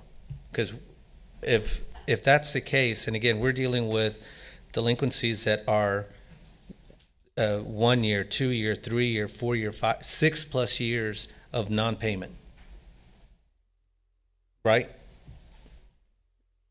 And again, that's not looking at anything that is less than 12 months or less. We're looking at anything that is 13 months and beyond, because as an agency, we're trying to figure out how did we end up facing such a large budget deficit that's been year over year over year, now third year. So the budget deficit year over year, I don't think we've talked about here publicly, and we don't have that information here as part of this presentation. But the last time I looked at it, that deficit has been growing at about $600,000, $700,000 per year. No, I was going to say during and we'd have to go back, and I don't know if another commissioner remembers that, but during our financial discussion, we were told we were facing a deficit at one, that we had one in 22, that we faced one in 23 or 21, 22, and I guess this is the fiscal year 24, so maybe 22, 23, and potentially in 24. I know that we don't know yet, but. And so those deficits that happen within the program have been happening for at least a decade since we started allocating money under our MTW program to public housing to help support public housing, because public housing is underfunded. Commissioner, and I think that's part of the presentation that Diana's going to be presenting. With all due respect to the budget question, which is significant, I'm just really lost here. I don't understand what policy we're operating under, and if HUD has given us direction to have a policy that's different, then what? I'd like to just see that policy so that I can understand why some people have to pay rent and some people don't. So let me try to answer that question by sharing the research and analysis that we've done to move forward. And given the situation that we're in today, what is the best path forward, right? And we're not the only ones in this situation. Again, this is a national problem, and we were able to reach out to other partners. We were able to reach out to MTW agencies, and then we also did internal work and to surface operational considerations. When we reached out to our partners, HUD told us in person, find a way to keep families housed. Evictions are not the goal. Haven for Hope. It's safe to say they also said find a way to reduce our wait list too, because verbally I heard that from them as well. Those are consistent, yeah. Haven for Hope informed us that they were at overcapacity and that if families, if they could take in any families, that they would go to the courtyard. The City of San Antonio told us that there were no rental assistance funds available anymore, but they did have some relocation assistance to help families on that front. Close to Home informed us that the homeless response system in general is overtaxed, but especially when it comes to families. We were able to, the timing was right, there was an MTW conference just a couple weeks ago, and we worked with the organizers and were able to organize a last-minute roundtable on the topic of evictions for non-payment of rent. And we got a lot of interest actually from other housing authorities. Heard from Atlanta, Cambridge, Home Forward, Oakland, Seattle, and Tacoma. And almost all, if not all, of those housing authorities are evicting for non-payment of rent. But a few of them were able to sidestep the whole issue by wiping the slate clean. And this was something that HUD actually recommended that we try as well, is to find non-federal funds, state or city, or Atlanta was able to use private philanthropic funds to forgive the debt of the tenants, wipe it out, and move on. Not all housing authorities were able to do that, of course. So they are, what we heard from them was an emphasis on process, making sure that before any eviction that there were clear thresholds of the amount of money that would be required before an eviction would be, process would be started, ensuring that there was a documented multi-touch kind of process that where enough information and resources, including upstream financial counseling, were provided to residents so that we can document and show that we've done, that they've done everything they could to ensure that the residents had the resources to pay their rent.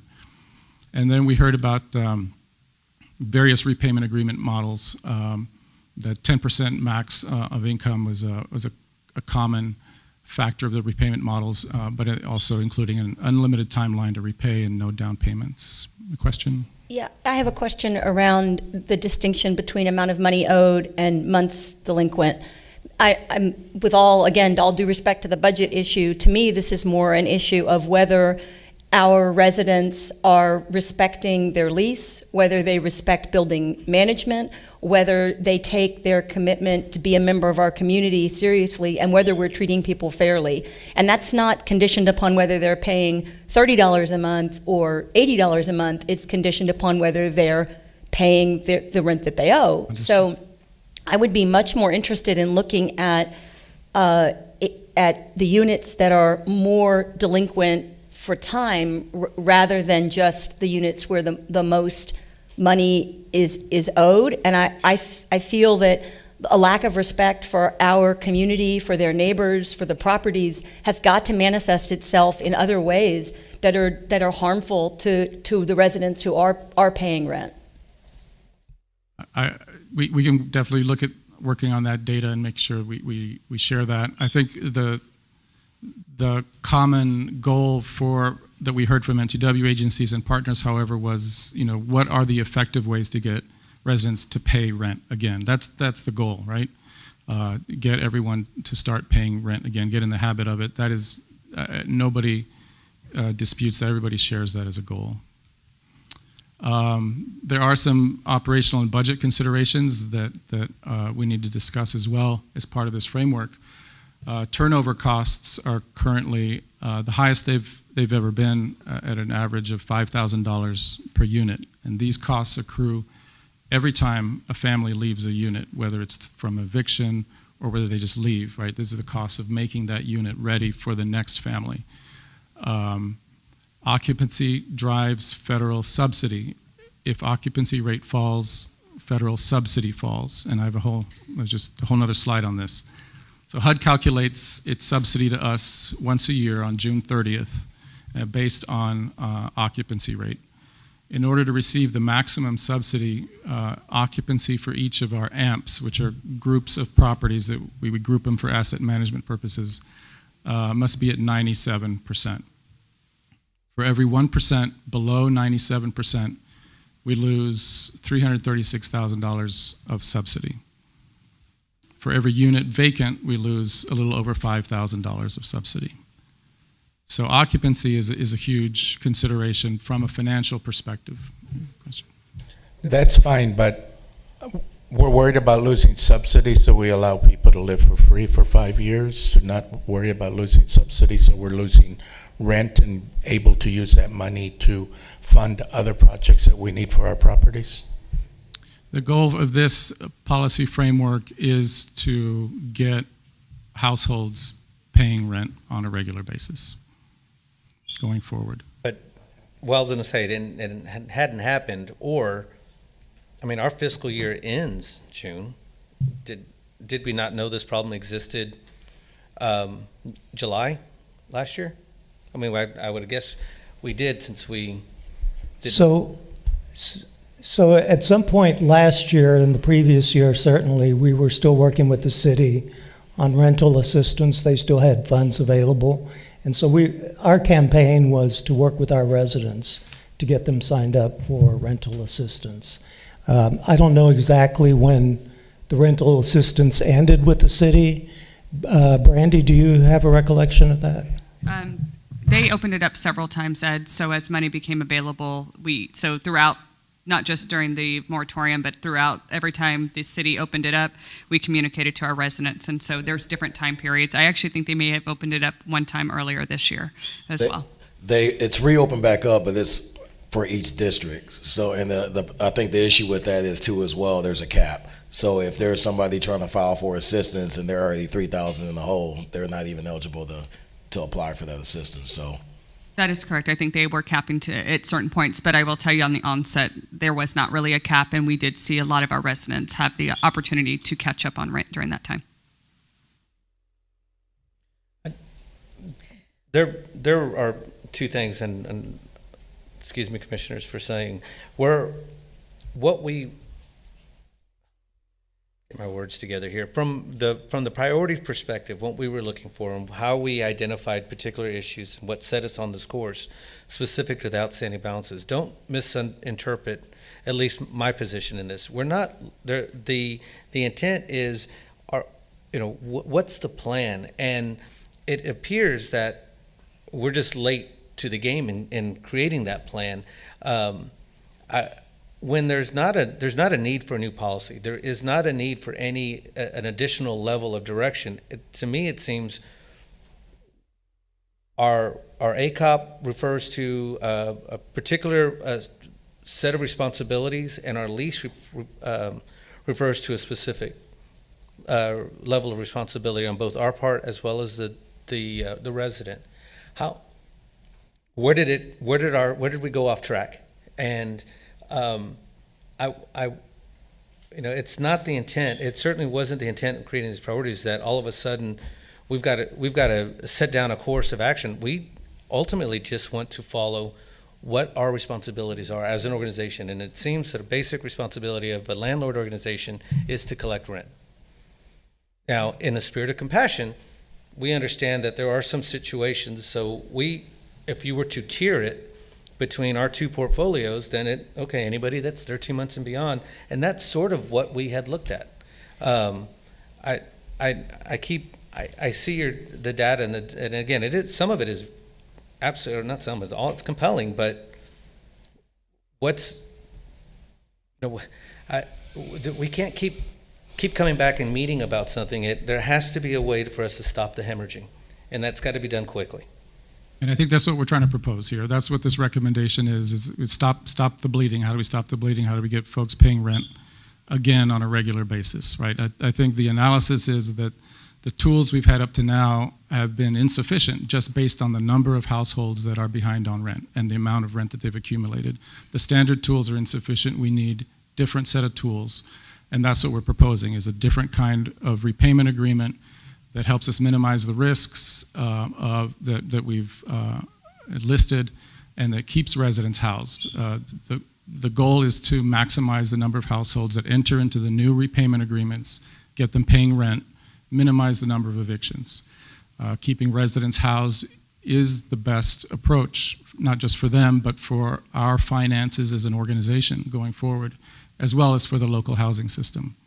So the risks we're trying to minimize are the risks associated with a drop in occupancy. If the evictions go out too fast, occupancy, we have a drop in occupancy and a drop in subsidy at about, again, $5,000 per unit or so. If there are excessive turnover costs, those are again $5,000 per unit that come out of our future budget. Risks to residents are real also, right? The loss of shelter, decreased ability to rent in the future because they have an eviction on their record. And recently it came across an NIH study that looked at the impact of evictions on children. Negative health outcomes, decline in school performance, increased adverse child experiences going for many, many years into the future.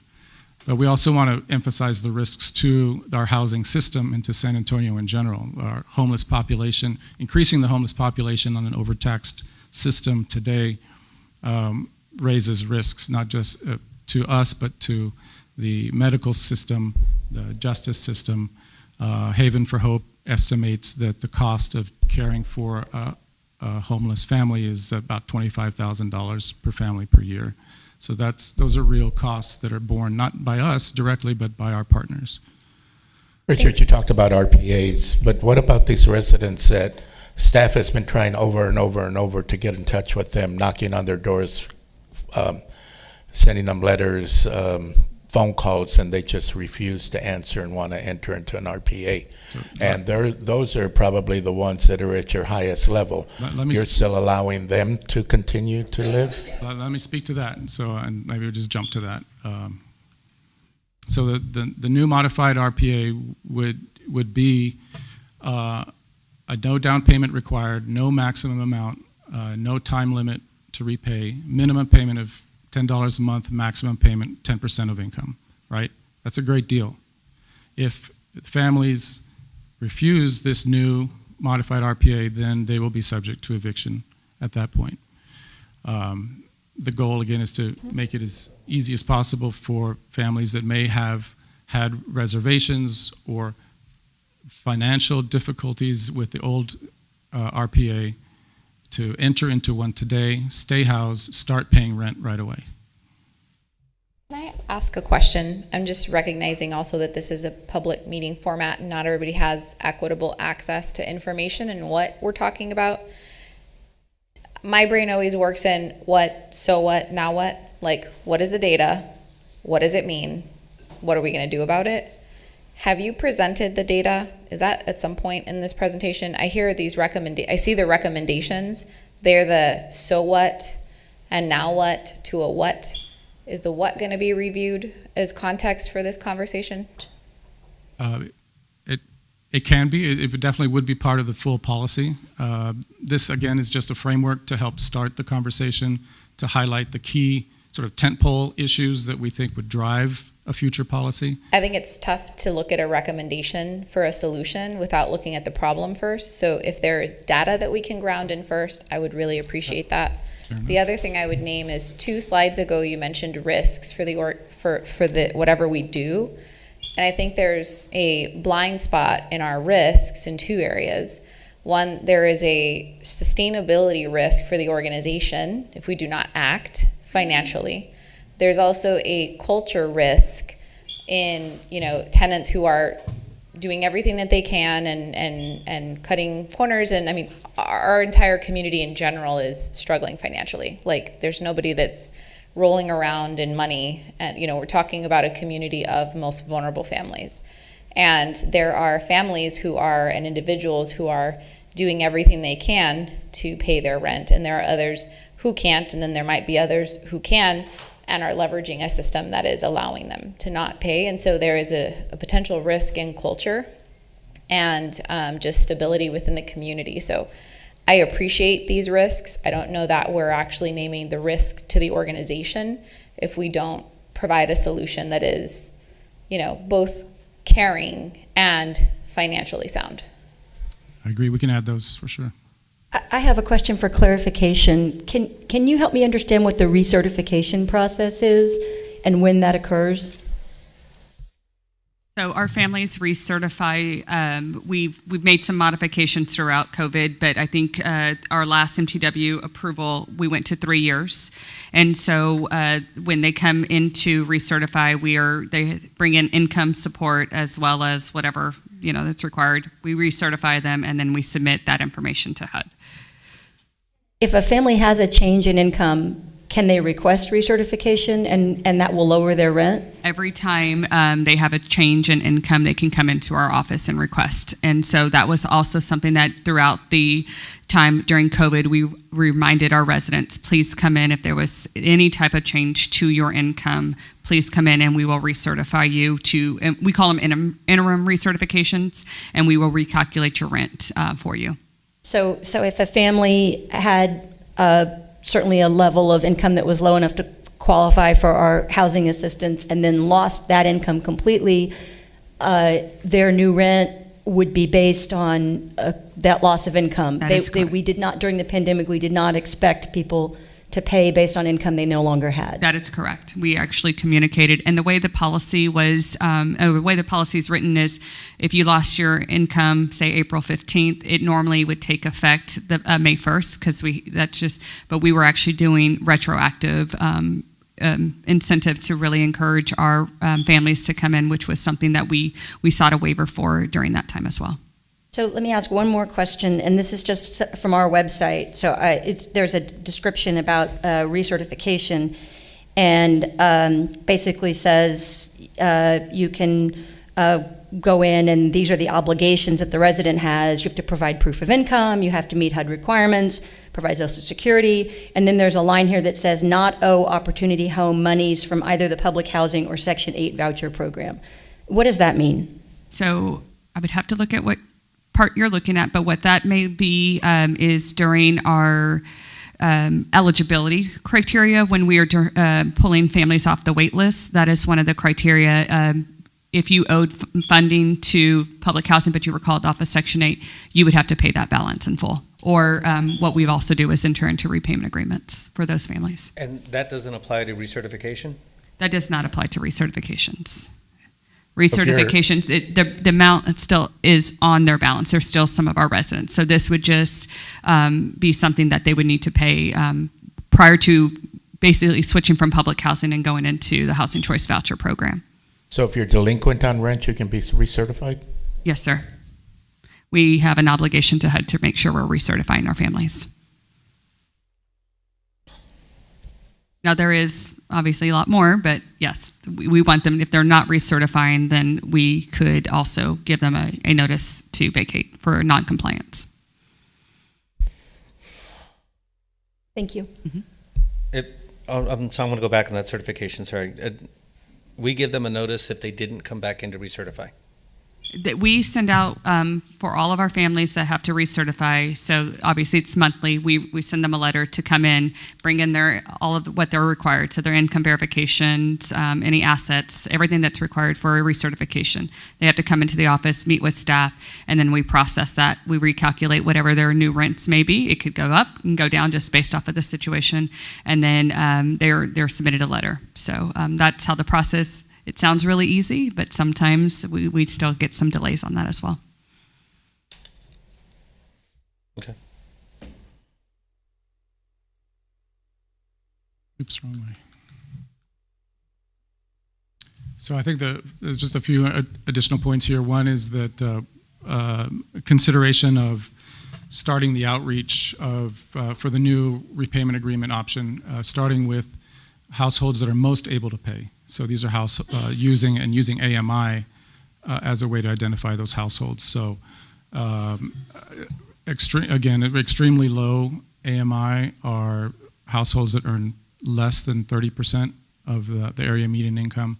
Very low is from 30 to 50% AMI. 50 to 80% is low income, and then over is 80% and above. So the idea would be to start at the top of that chart and work our way down. And the rationale for that is that if you start at the top, we would generate money faster, right? To your point, Commissioner Contreras, about needing to take action quickly. One way to do that is to focus on higher AMI households who are most likely to be able to pay higher rents right away today. And of course, there would be other considerations and criteria we would want to take into account to balance against occupancy risks, and make sure that as we roll this out, we're tracking the rate of acceptance or rejection of the new RPAs, and also the rate of abandonment of households, right? How are they reacting to the new situation? We do want to control for that so that we don't lose subsidy and we don't incur excess turnover costs. So again, this is just a summary. It is from this analysis, and I know you haven't seen all the data, but this, from what we have so far, it is most cost effective to keep existing residents who are behind on rent instead of paying eviction and unit turnover costs to bring in new tenants. Both eviction and abandonment generate turnover cost. The new modified repayment agreement would be designed to facilitate regular rent repayment. It doesn't overburden tenants, even those that have higher balances. And if we start the outreach with the higher AMI households, they're more likely to generate higher rent payments quickly. But at the same time, we could be connecting to lower AMI households with services and partners that generate more rent over the long term. We're prepared to act immediately on sending out an early general communication to all affected families on the general approach. We can probably finalize the policy by the end of the month, as well as the rollout details for the new repayment agreement, and start outreach in May. Happy to answer just any a additional question just to questions. clarify detail. So the repayment plan is 10%, no more than 10% of their income in addition to their rent. Correct. So 30% towards rent, 10% towards repayment gets you to 40%, which is the threshold. Additional questions or comments? I can't really have, on my brain, I have never experienced this where there's like an entire like summary and solutions and timeline, and we still haven't looked at data. So my brain is just like, what is happening here? I'm sorry, I can't give you any feedback on this until we look at what the data says.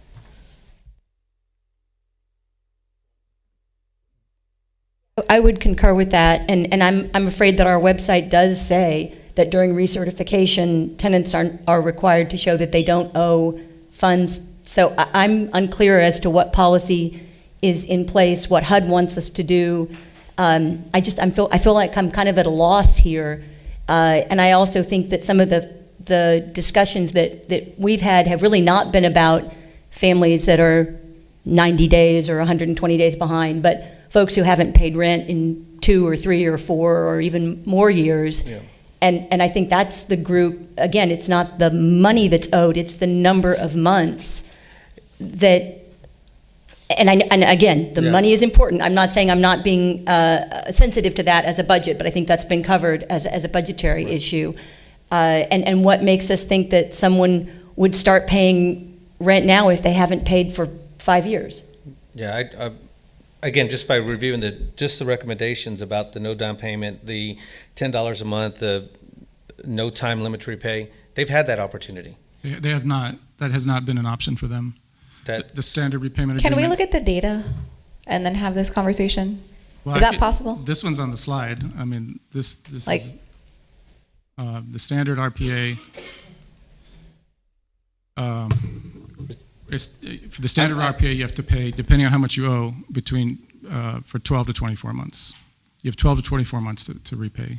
I'm looking at the sheet that with specific to one of our portfolios, public housing specifically, 7% of our grand total has either had or is current on an RPA. 7%. There are others that have been delinquent, there are those that have failed, and then there are those, which is the largest number, that just didn't enter into an agreement. I'm struggling with the why now? Why, oh, now they'll do it? It's like we've got way too many families, and again, the intent is let's stop the hemorrhaging and let's move the families from waitlist into units, because there's no guarantee that they'll pay, but they might. And it is not the intent for us to create evictions. That was never part of our intent. The expectation is, how did we get here, and what can we do to cure it? And my frustration has been, it's there, and I said this earlier, but there is no reasonable organization that can provide a service and not expect a payment, not $1, in 13 months and beyond. And again, our numbers that y'all provided are from 13 months all the way up to over 6 years. It's not a reasonable expectation of any organization.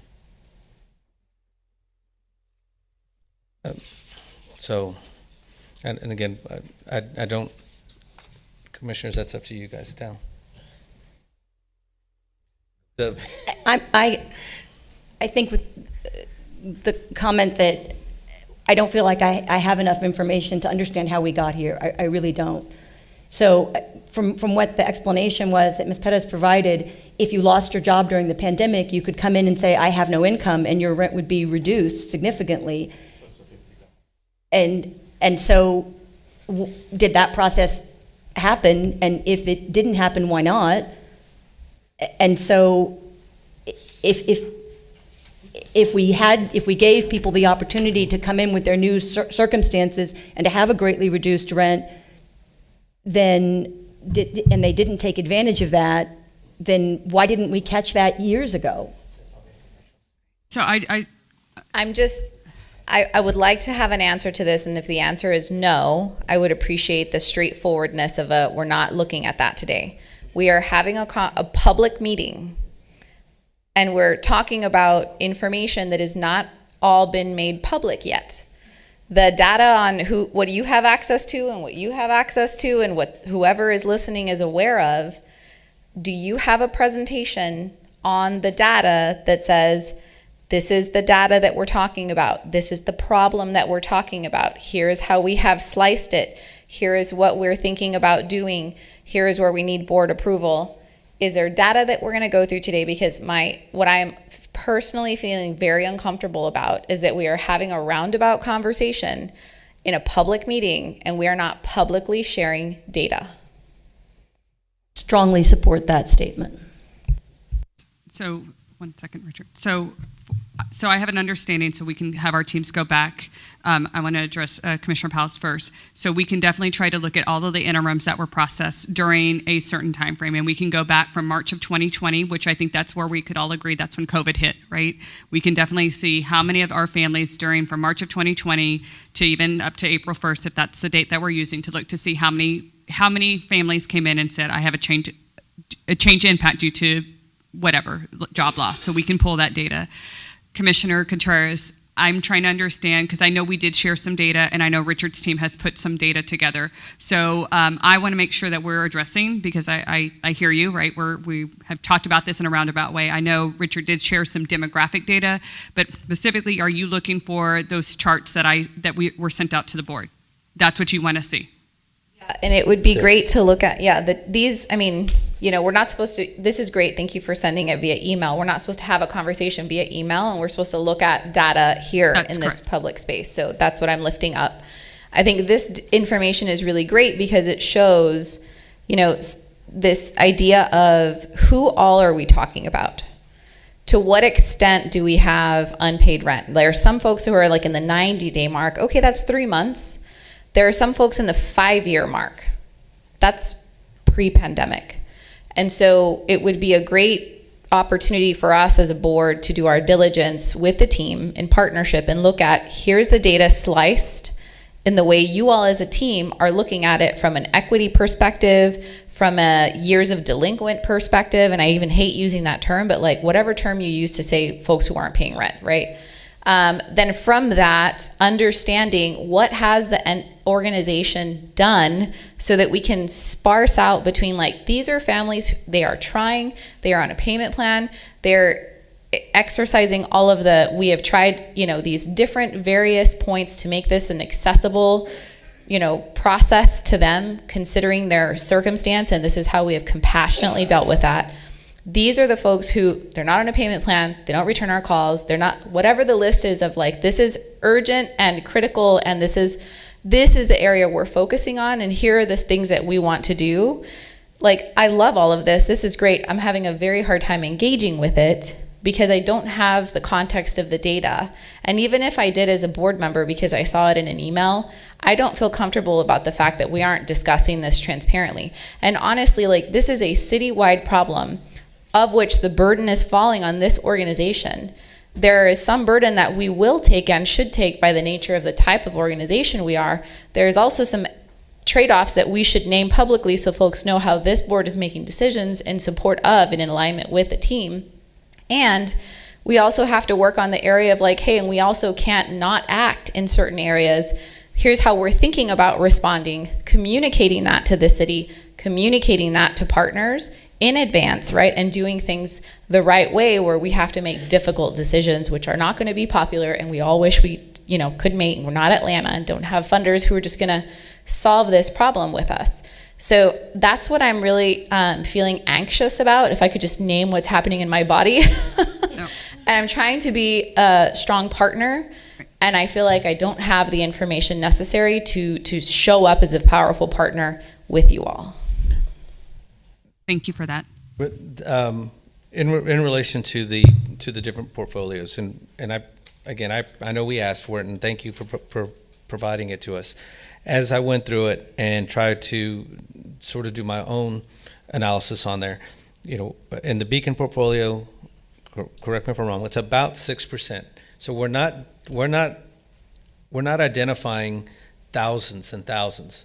It's not even the 1,049. I mean, if from the Beacon portfolio, 212 units that are 13 plus months, that run the gamut. In the public housing portfolio, it's 15% of our total amount of units that are 13 plus months, 766 units. Granted, that's a large number, but it's that data that I think that needs to come publicly, because that's no reasonable person, as I said, no reasonable person can assume then that's adequate. And to adjust, what's the average rent on the Beacon portfolio? 600, 700? I don't know what it is. I mean, that's more of a rhetorical. And if that average rent in the public housing is $100, okay. Right now, according to the policy that is currently in place, the current standard RPA, it allows them 30 months before to continue to enter into a repayment agreement. That's adequate. That's 2 years plus two and a half years. That's adequate to then try to extend it. And again, Commissioner Cortez referred to, why are we looking at suggestions for modified RPAs or even doing the tiered approach when that's not the intent. It's months delinquency. That's what's important. 13 plus months.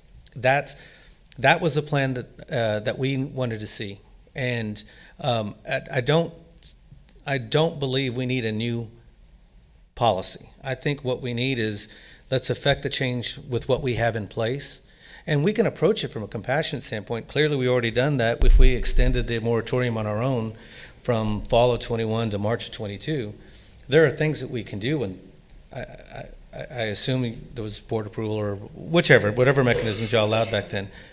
Those are the things that we need to see, and if there is, I already acknowledge we might have created this organization. When I say we created this. Okay, so what's the how? How do we get out of this? What's the we were identifying the why. Let's get to the how now.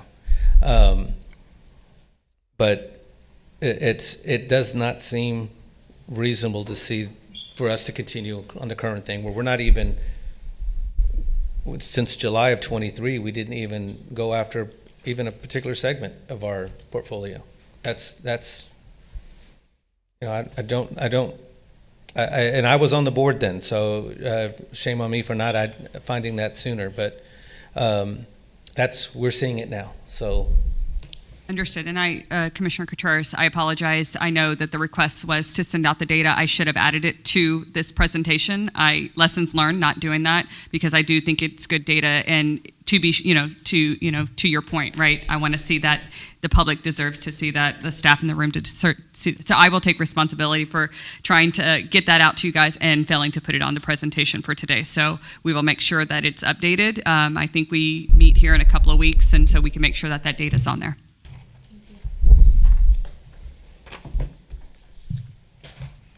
And if I could just clarify that, the reason that we are looking at the modified repayment agreement is a key part of how we move forward, because I think there's actually massive agreement among the recommendation and what I'm hearing from you in terms of the need to move forward and the need to change the status quo.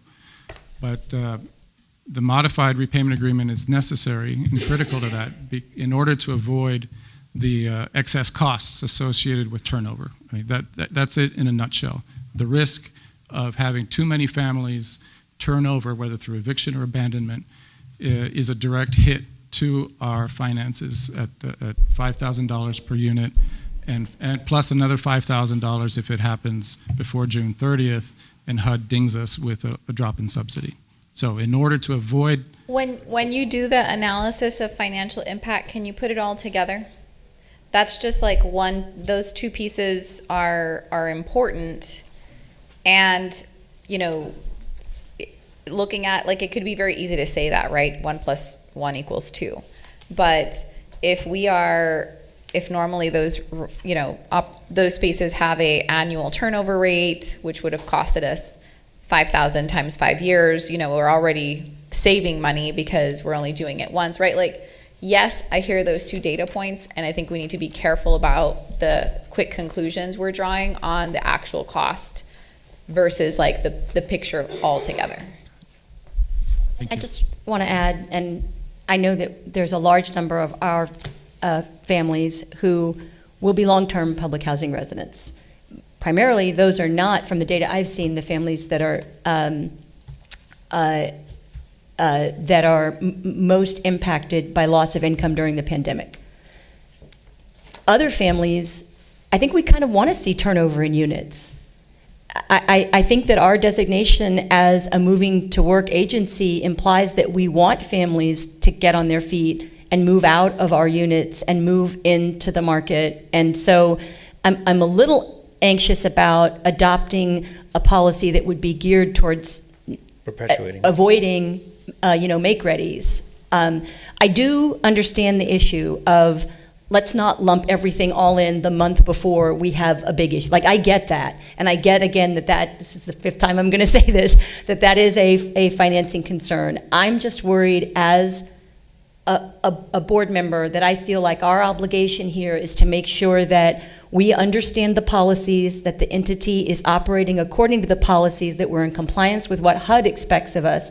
And I would just want to make sure that we are crossing all those T's, dotting all those I's, and that we're not doing something as a workaround because we're going to get clever and and make sure that we time something.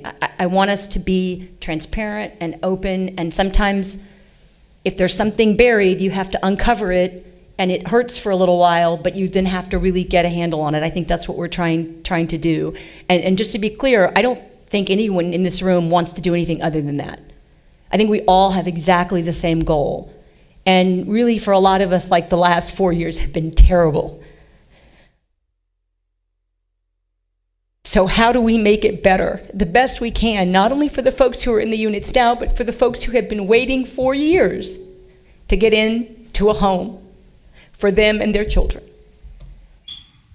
Yeah, definitely want to see the data. But just talking from a pastor, compassion and advocacy for our communities, Richard, I know you were saying 5,000 is lost when the apartments are vacant or abandoned. Then I'm thinking about the ones that are already vacant, where that number is probably very staggering. But I want my fellow commissioners to know as well, when we come back and we dialogue and talk about this, I do understand why the homeless problem is brought up in your statistics, because we're already where we're at. So we need to really come together to see where we are going to go with this, because the reports just came out that there's well over almost 2,000 people already homeless. Okay, even after 900 getting from shelters to a house. And as Commissioner Powell is talking about, unfortunately, as a system, we build prisons faster than we build make-ready homes. So I understand all the situations, but I do want to see the data, because that was a lot that was going on. But we need to understand that where we're at right now, the wait time is for families, public housing families, tenant-based. I mean, it's less than a year, but the other ones are more than 5 years. So we got the wait list issue. There's a lot of things going on with that. So I want to see the data as well. I'm curious to see the data, but I'm aware of that. It's on a slippery slope. So and it's nationwide. Thank you to the board. I think we have clarity on the additional data we need to collect and slice and bring back to the next meeting. And I know staff has been taking notes about that. So we'll make sure we do that. Thank you, Richard. Now we'll move on to the communication strategy.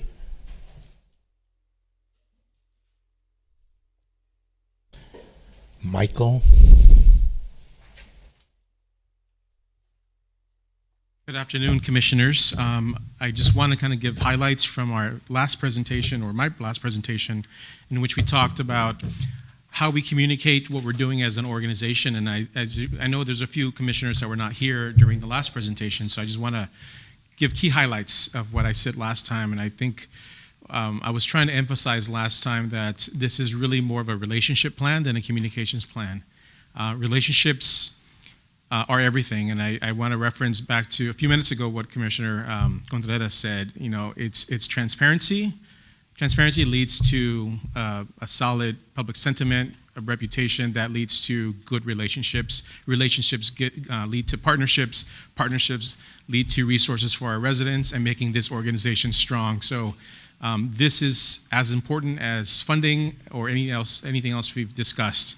And so our job here with the relationship plan, aka the communication plan, is to strengthen that public sentiment, protect, strengthen our reputation as an organization, and we do that through our various communications channels.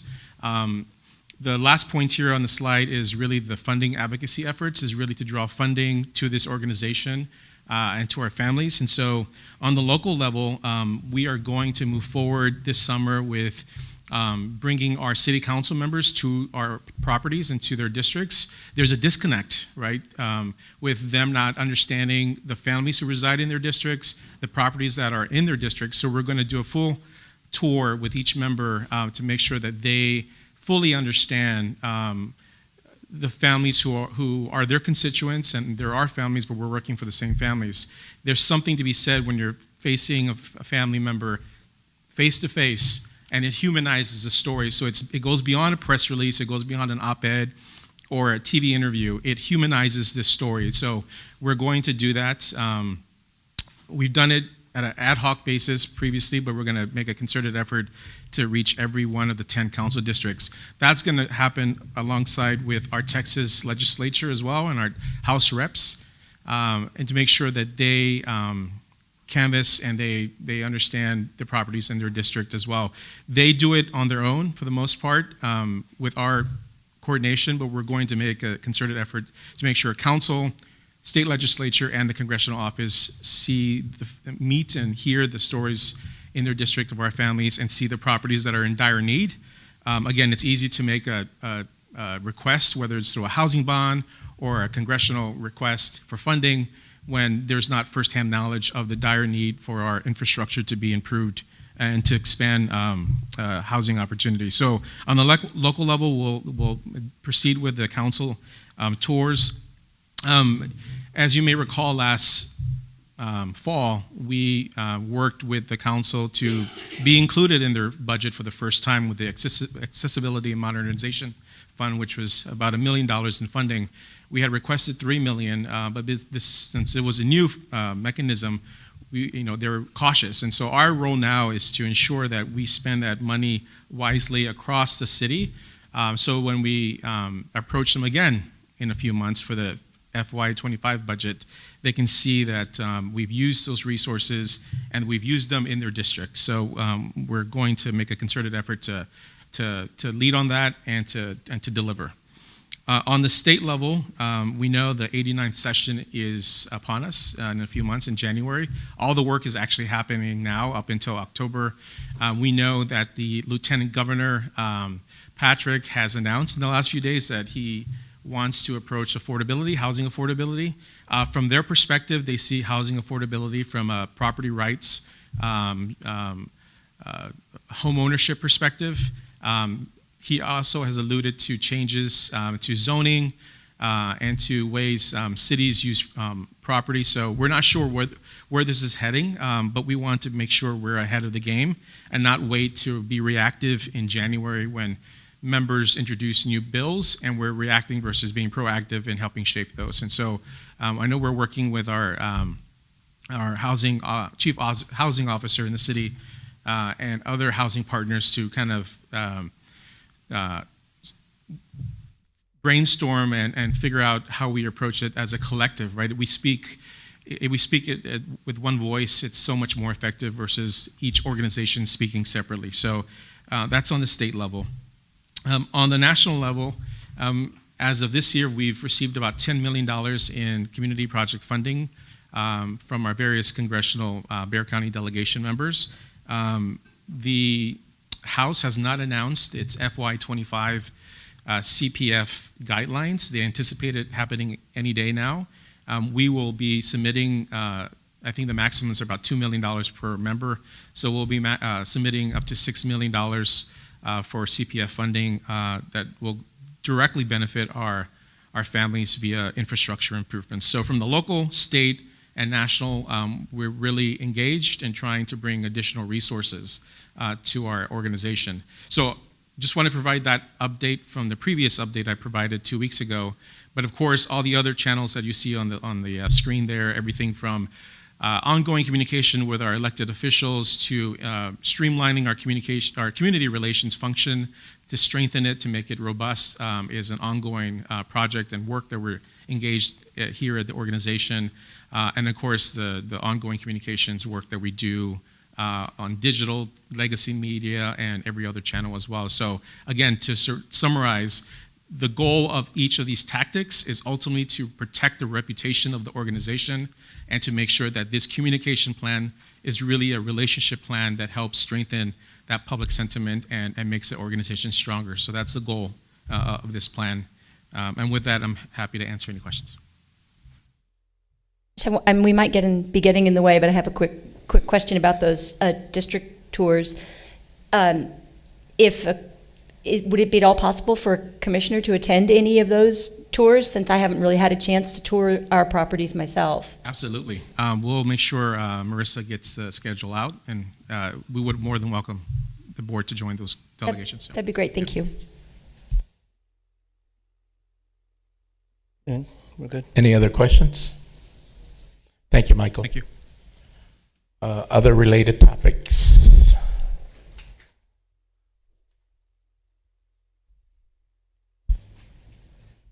So this is a presentation that we've already gone over, but I think there were a couple of members that were not here in the past, so we will go over the presentation again. So this is our MTW funding, right? So in 2008, we expanded MTW to the entire agency. The block grant funding, it includes all of our public housing, all of our housing choice voucher, and our capital fund program. So those three funding streams are wrapped together as our block grant funding, and they're completely fungible between programs, all three programs. When we did expand in 2008, we made the commitment to cover public housing shortfalls as well as support resident-supported services. So the MPW substantially the same requirement says that we will serve consistently the same number of people as if we were not MTW. So today, our fiscal year 24 that ends in June, our requirement is for 18,170 units, and we are on track for that combined.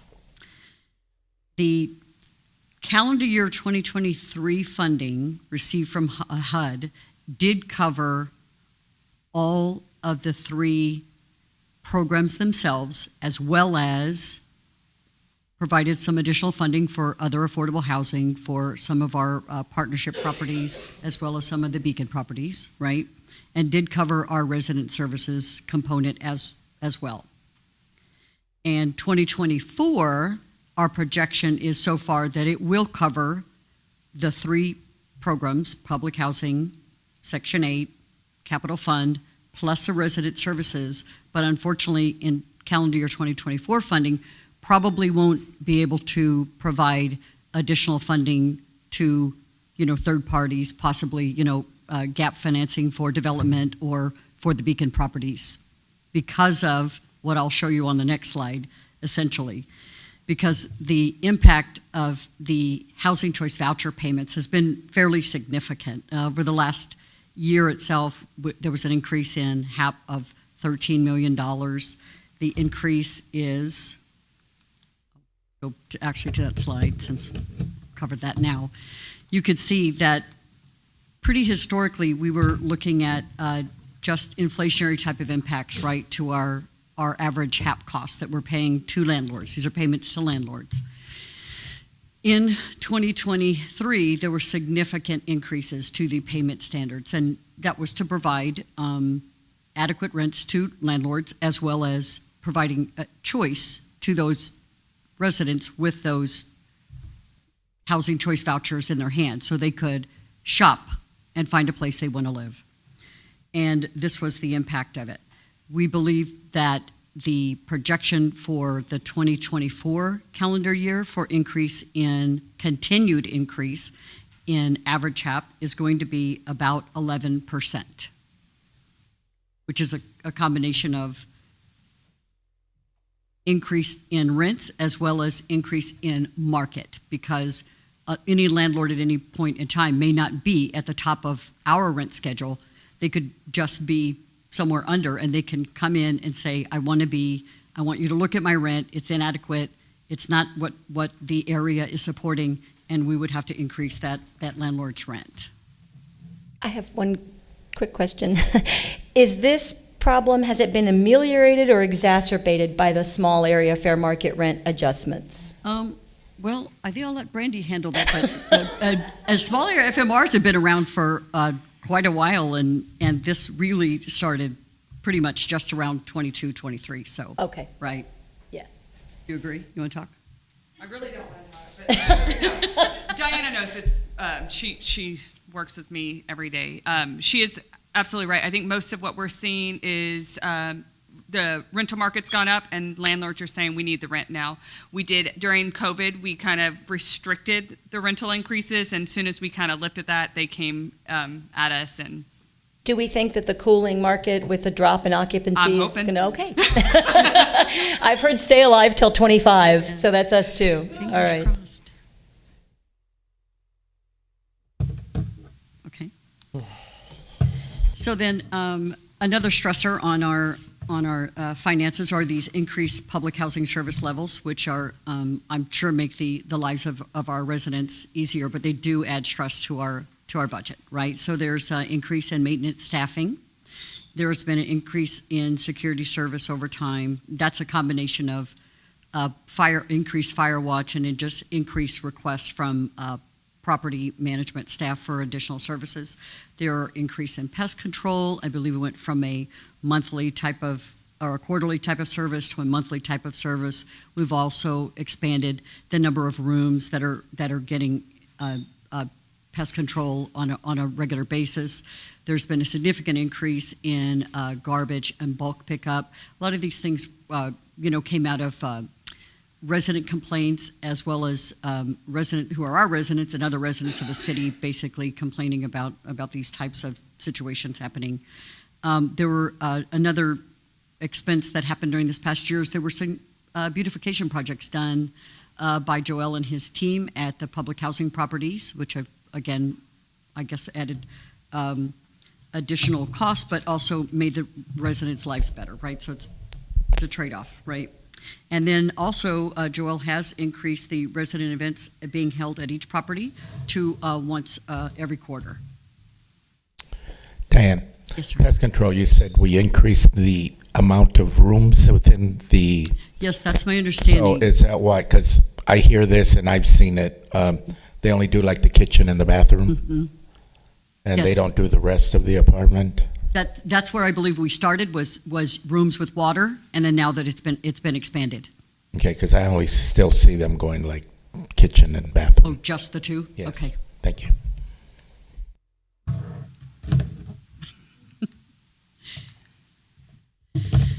So these are some of the things we looked at for our 25 budget. These are some of the trade-offs that can be made, right? So we can reduce the number of housing choice voucher families that we're serving. We can reduce the amount of public housing service levels. So some of those things we just discussed could be reduced. We can reduce resident supportive services. We spend about $2.5 million on resident supportive services out of these funds on an annual basis. There's, of course, a lot more resident services than are just funded by the $2.5 million. There are several grants in place that would remain, but there is additional $2.5 million provided by the MPW flexibility to provide additional services. We could reduce the housing choice voucher payments to the landlords or reduce the payment standards allowed for those vouchers. And then the other thing is reducing funding for preservation and expansion for, for gap financing and things like that. Did you have a question? I was just gonna say that last slide with what we're talking about in the rent arrears, just like they bump up next to each other for me, right? It's like, so when we make a decision not to do something here and it's costing us millions of dollars, we're also making a decision. The trade-off is that when we talk about like living in dignity and respect and safe and clean and all these other things that, now we're like, well, we got to reduce, right? So I'm naming the fact that these are very real trade-offs, and I understand how difficult and sensitive this situation is. And I am excited to look at how we can do more of what we can with dealing with the rent arrears problem so that we don't have to make trade-offs that at the end we're not doing well with like access to affordable housing and that the conditions are, that we're not able to keep the same conditions or improve them. Absolutely.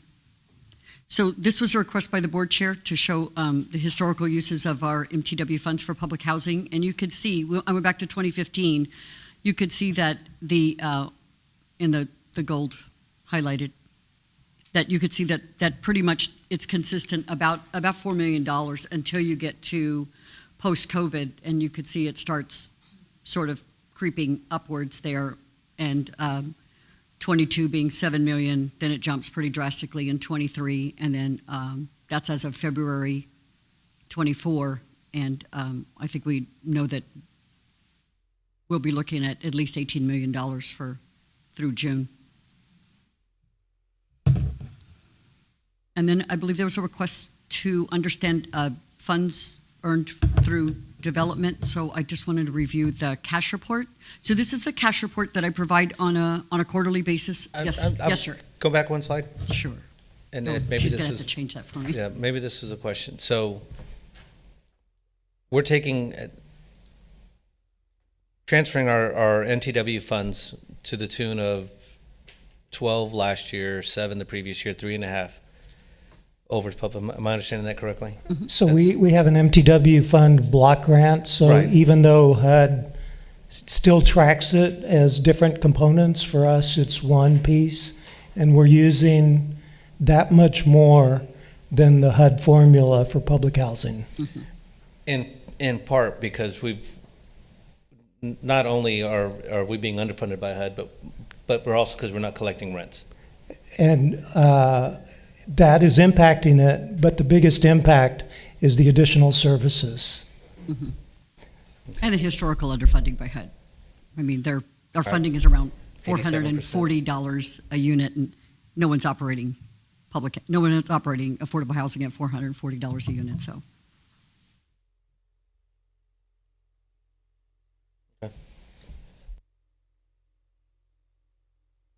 So this is the cash report that I provide on a quarterly basis as part of the financial report.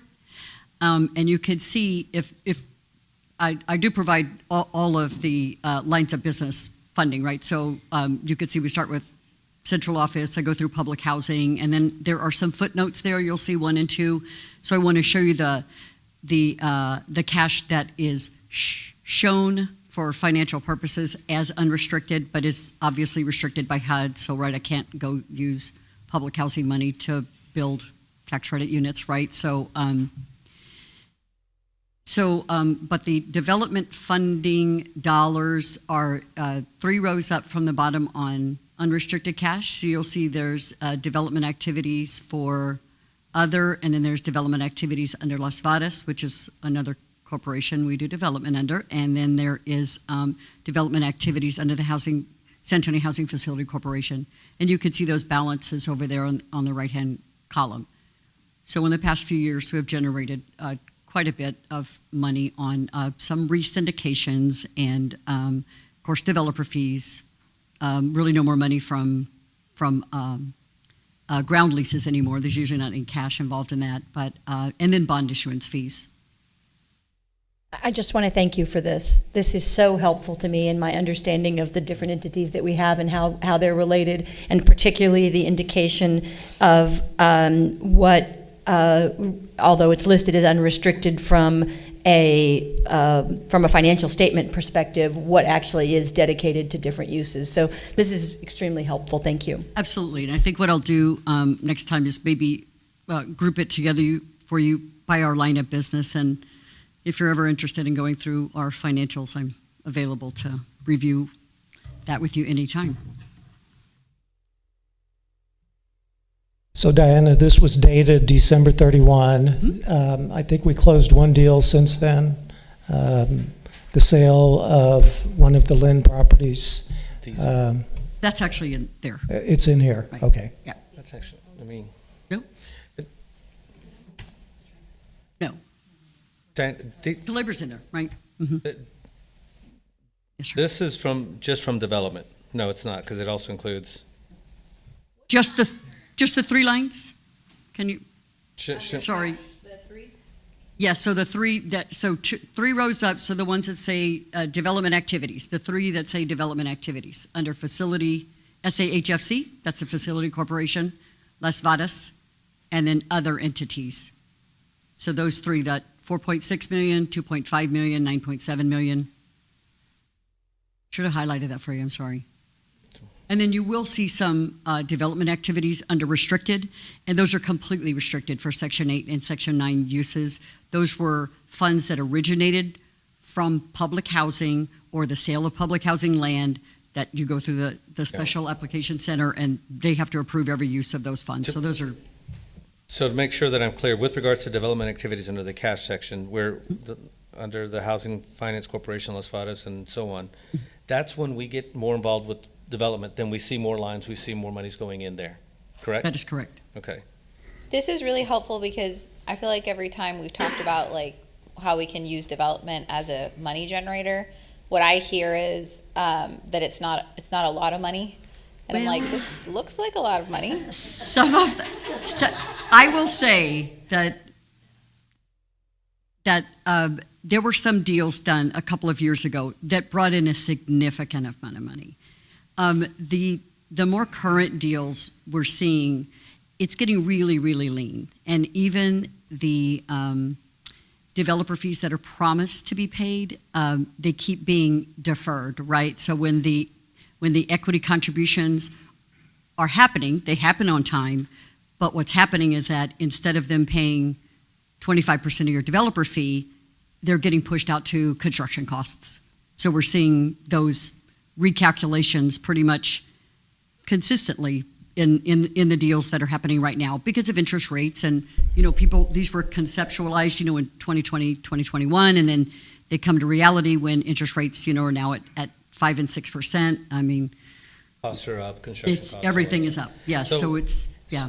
So we have seen, particularly in 4% deals, probably not 9%, but 4% reaching the end of the 15-year period, and we still have not collected all of our developer fees. So in some of those cases, we have to deal with it at that point. Yes, that's fine. And that's like we take legal action or So, whatever to well, collect? we Take a loss. yes, you write it off, but we also absorb their loss so they don't have phantom income. Okay, so we But in write it return- off. But in return, presumably, we'll also get a well collateralized asset for debt that is, then we might owe 24 million, but it could be worth 35 million, 40 million. That's Yeah. the intent. You're seeing the mixed bag of those, though. Yeah. I mean, Yeah. from And some don't. Miranda, Some don't because right. of the. Some are they've got needed- good, some are Yeah. bad. There's, Miranda will tell you the story. Sorry. I know, Yeah. Miranda will tell you the story. There are some horror stories. Yeah. Well, okay, and I say that to a point as it relates to the priorities, because that was one of the items that we wanted to make sure that we saw that as, even though it's lean, it's still on the positive side. So if it fits within the development policy that this organization operates under, that's where we were coming from. Okay, that can impact, even if it's minimal Yeah. initially, even if it's lean. Yeah, even if it's like, well, it's only 10 units, it's like, well, if we do nothing, then that's not 10 units, right? Like, Right. it's only $150 or $200,000 or $500,000. Okay, and if we do nothing, that's not that, right? So it's like, when you're at such a deficit, you could shrug your shoulder at it, but when you're looking at the need and all the trade-offs we're making, it just doesn't make sense. Like, I'm sorry, we're not that good to be saying no to opportunities to solve for some of Right. these other issues. It provides for supplemental income, families. Yeah. absolutely. Yeah. So that's one of the things that's like, again, from a development standpoint, if we get the opportunity, we do everything necessary because of what we're going to get in return. And again, sometimes it's she said 10 units. Well, it's 10 units we didn't have yesterday. That helps, and when we're no longer on this board in 15 years, this organization then has the opportunity to get something else, and that's what we're trying to protect. Yeah. And in some situations, we understand the economics of today. Not every project will have the public housing component, but we'll expect them to come with the deepest affordability as that they can do. And then again, well, that's actually Brandy's charge now. You figure that out with them. But this board wants to make sure that we're doing everything necessary so that way we can see those deals. Yeah, and I think we've had a lot of tough lessons learned, right, in Right. in my department in asset management, and so I think that what we're trying to avoid is some of these nightmares coming around in 15 years, because we're living it, right? Right. Well, but additionally, what we do know from the most current research that I've seen is that it's really elasticity of housing supply that's more closely correlated, I wouldn't say causative, of reductions in homelessness. So that communities that are good at building new units of housing across the board have lower rates of homelessness in other communities. So that's a piece of the work that we can also do, although that is not as the chair reminds me, that is not our mandate, that is not our brief, but it is, I think, a helpful role that we can play. Yeah. Okay, sorry. Thank you. Yep.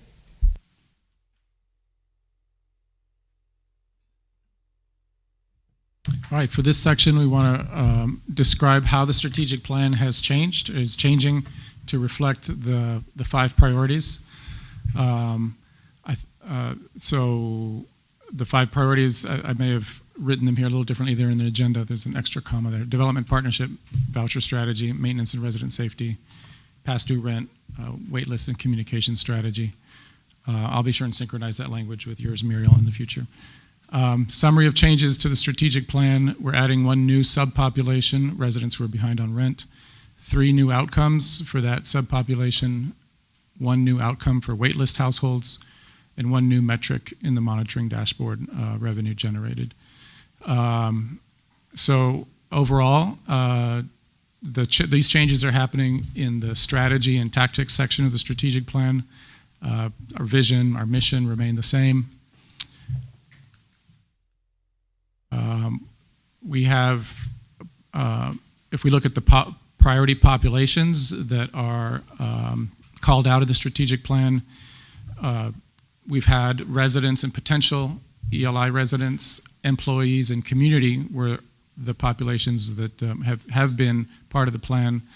We're adding residents behind on rent as a subpopulation of current residents. And the past due rent conversations definitely speak to, will connect to the strategic plan will support the past due rent conversations in that way.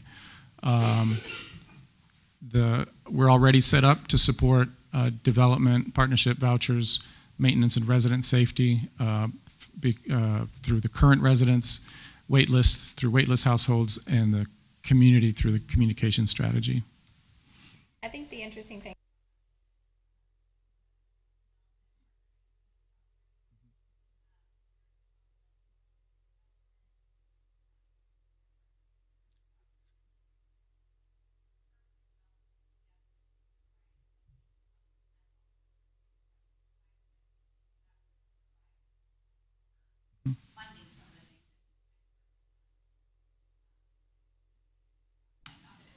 No, it does matter. It's actually the last slide. We'll get there. But this one is just focusing on the populations that benefit, right? And with yes, regards to the strategic priorities, I'm going back to 43. I think it's important, obviously our intent is to look at our ELI residents as well, but a loss of units cannot be because of a focus on ELI. If it hits the other metrics that allow us to still provide services. I think that's important. Because we do have those other, the maintenance and resident safety and other items that we need to fund. So I think that's probably important too, so. As y'all have already mentioned, there's a balancing act in all of this and trade-offs that take place. Okay.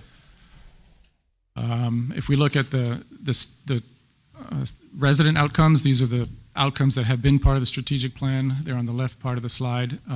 We were set up to support the maintenance and resident safety conversations directly with residents feel safe and residents live in quality homes. And residents have meaningful housing choice is set up to support the development partnerships and voucher strategy. That's what that should say. Here for this new subpopulation of residents who are behind on rent, there are 3 new outcomes that are being added to the strategic plan. Residents behind on rent have meaningful housing choice. Protected class and identity of residents behind on rent does not determine housing assistance or support service outcomes. And that's our standard equity outcome. We apply it to current residents, and it would apply also to this subpopulation of residents. And residents behind on rent experience compassionate customer service. For the wait list, we're going to add 1 new outcome here that supports the development partnerships and voucher strategy, as well as the wait list priorities. Specifically, wait list households secure housing assistance quickly. There are 2 existing wait list outcomes. Wait list ELI households have meaningful housing choice, and wait list household race or ethnicity, and that's going to expand beyond race ethnicity to any protected class, does not determine housing assistance or support service outcomes. We have also other ELI household outcome. This is other households that are not currently residents or on a wait list have meaningful housing choice, and we see that supporting the development partnerships and voucher strategy as well. No current connection to employee outcomes, not directly, although we recognize that there are implicit connections made in all our work. There are, however, I think, connections with the communication strategy and the two existing community outcomes: Community Trusts Opportunity Home and Community Invests in Opportunity Home's mission. And then, as Commissioner Contreras was foreshadowing, we are adding a new metric related to income or revenue generation to our financial monitoring part of the plan. And I think that's it. Any questions on that before I hand it over to Muriel? So, Richard, I think the MTW plan comes back to the board at the May board meeting. May 1. And you'll have incorporated all this in that plan. All of this is already incorporated into the plan, and will. I think the new document is already posted, or will be posted shortly if it isn't already. Yeah. So. So we haven't seen it yet, but you're going to send it to us so we can see it before we get to the meeting, if you could. At least the presentation portion, so we know where it's. Absolutely. I mean, thank you for these slides. By the way, this is part of what I was looking for. Good, thank you. I think the one part that's like the next layer of this that would be really helpful is the KPIs. Like, what will we be monitoring based on these priorities and when, so that we know, what is the goal that we're setting against it, what data will we look at and when, so that we can keep a pulse on progress. Yeah, I agree. Any other questions? Muriel, you're going to speak on BABA? Yes, I'm speaking on BABA, Build America, Buy America. So based on the commissioner's comment, he's already heard something about BABA? Okay, great. So BABA really isn't new. There are some other entities that already are focused on BABA, but what it means is it's as far as what HUD is working on is requiring that any infrastructure project funded by federal financial assistance, that a domestic procurement preference is being applied to it. And what that means is that materials used in infrastructure projects have been produced in the United States. So that means iron, steel, manufactured products, and construction materials. Now, when it comes to manufactured products, 55% of those products need to be made in the United States. So the purpose of BABA is to bolster America's domestic manufacturing and supply chain. Also to protect our national security, support high-paying jobs, increase community investment, and create economic prosperity and spur innovation. So HUD has a phased implementation schedule, and where we come in as a housing authority is related to our fiscal year 24 funding, which we're expecting to get in April or May-ish, or start getting around April and May-ish. And that will basically kick off the iron and steel requirement, and then once August comes around, then it also will take effect to the other construction materials as well as manufactured products. So one good thing is our procurement director, George Ayala, he has some experience with this from his previous employment. So we have a little bit of a step up, so I'm very excited about that. But we just wanted to let you know, let all of the commissioners know, this is out there, this is coming, so to give you a heads up. Any questions for me? We're assuming this is going to increase costs. So. Yes. Yes, we are. Yes. I think also, we're hoping it doesn't, but. Yeah, so there are some waivers that are available, okay, and George is very aware of those waivers. So if it's a small project and they're defining small projects at $250,000 or less, then the BABA requirements don't take effect. Where we already know we're going to have an issue is dealing with our elevators.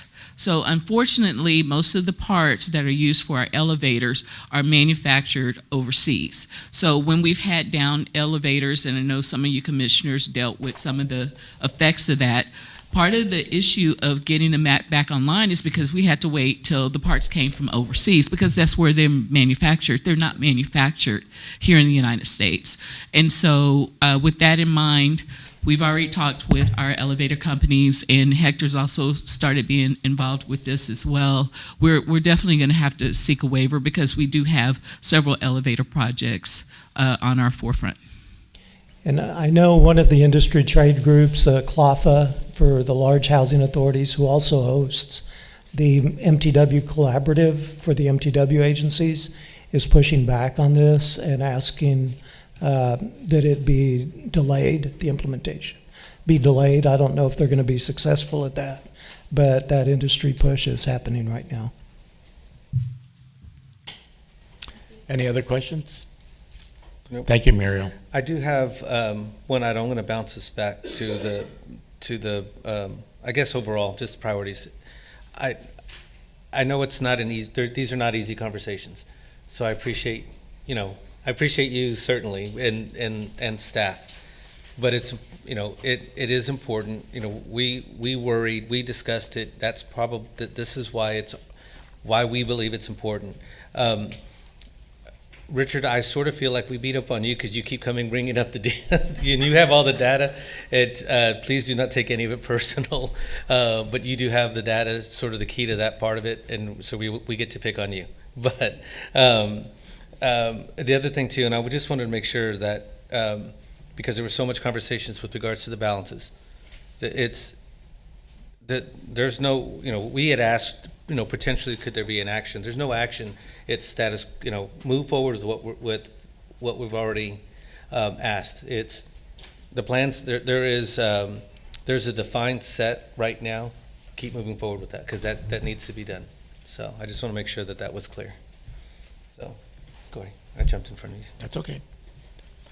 Item number 5, update and discussion regarding development activities. Brandy Bettis, Chief Real Estate and Development Officer. So good afternoon, Commissioners. Sit back. It's probably about a 100-page presentation that y'all are about ready to get, and I really am serious. It's probably 100 pages.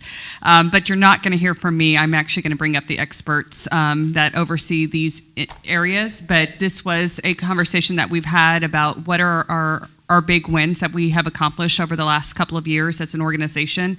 And so a lot of that is our development activities. And so we're going to kind of start from the beginning of new developments and then go in through those different phases. And then at the last part, we'll be talking a little bit about some of the housing bond projects. So I did say it is 100 pages. It is, but there's a lot of transitional pages that we will cover pretty fast. So with that being said, I am going to go ahead and turn it over to Susan.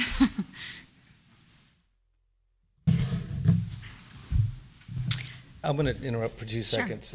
Commissioners, y'all mentioned you're running up against a timeline now. You both are. I have to leave at 5. Can we table the last 2 discussion items and put it in our meeting? Sorry, I jumped in front of you on this one, but only because we will lose 2, and I think that the development activity, we all now have it. I would say let's look at it, review it, that we've got your questions, and then we'll be ready to meet on it at the next board meeting. And that way, the item that we have in closed session can at least be addressed, right?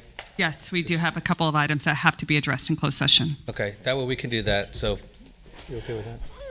So if we can table discussion item number 5 and number 6 to our next meeting, please. Counselor, if you'll take us into close. Yes, sir. I'm just going to read all the items, even though we may have talked about one. I'm going to include it again, just in case you want to talk about it again. So the board will be convening in closed session to discuss real estate and consult with its attorney under sections 551.072 and 551.071 of the Texas Government Code regarding development opportunities, The board will also be consulting with its attorney under 551.071 regarding rent collections. And finally, the board will be discussing personnel and consulting with its attorney under sections 551.074 and 551.071 regarding compensation review for the president and CEO and executive leadership team, regarding the president and CEO's performance goals and appraisal for 2024 and 2025, and regarding board members' roles and responsibilities. The time is 4:41.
The time is 5:50 and the board has returned from closed session.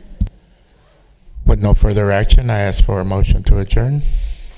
So moved. Second? Second. All in favor? Aye. Aye. Aye. Meeting adjourned.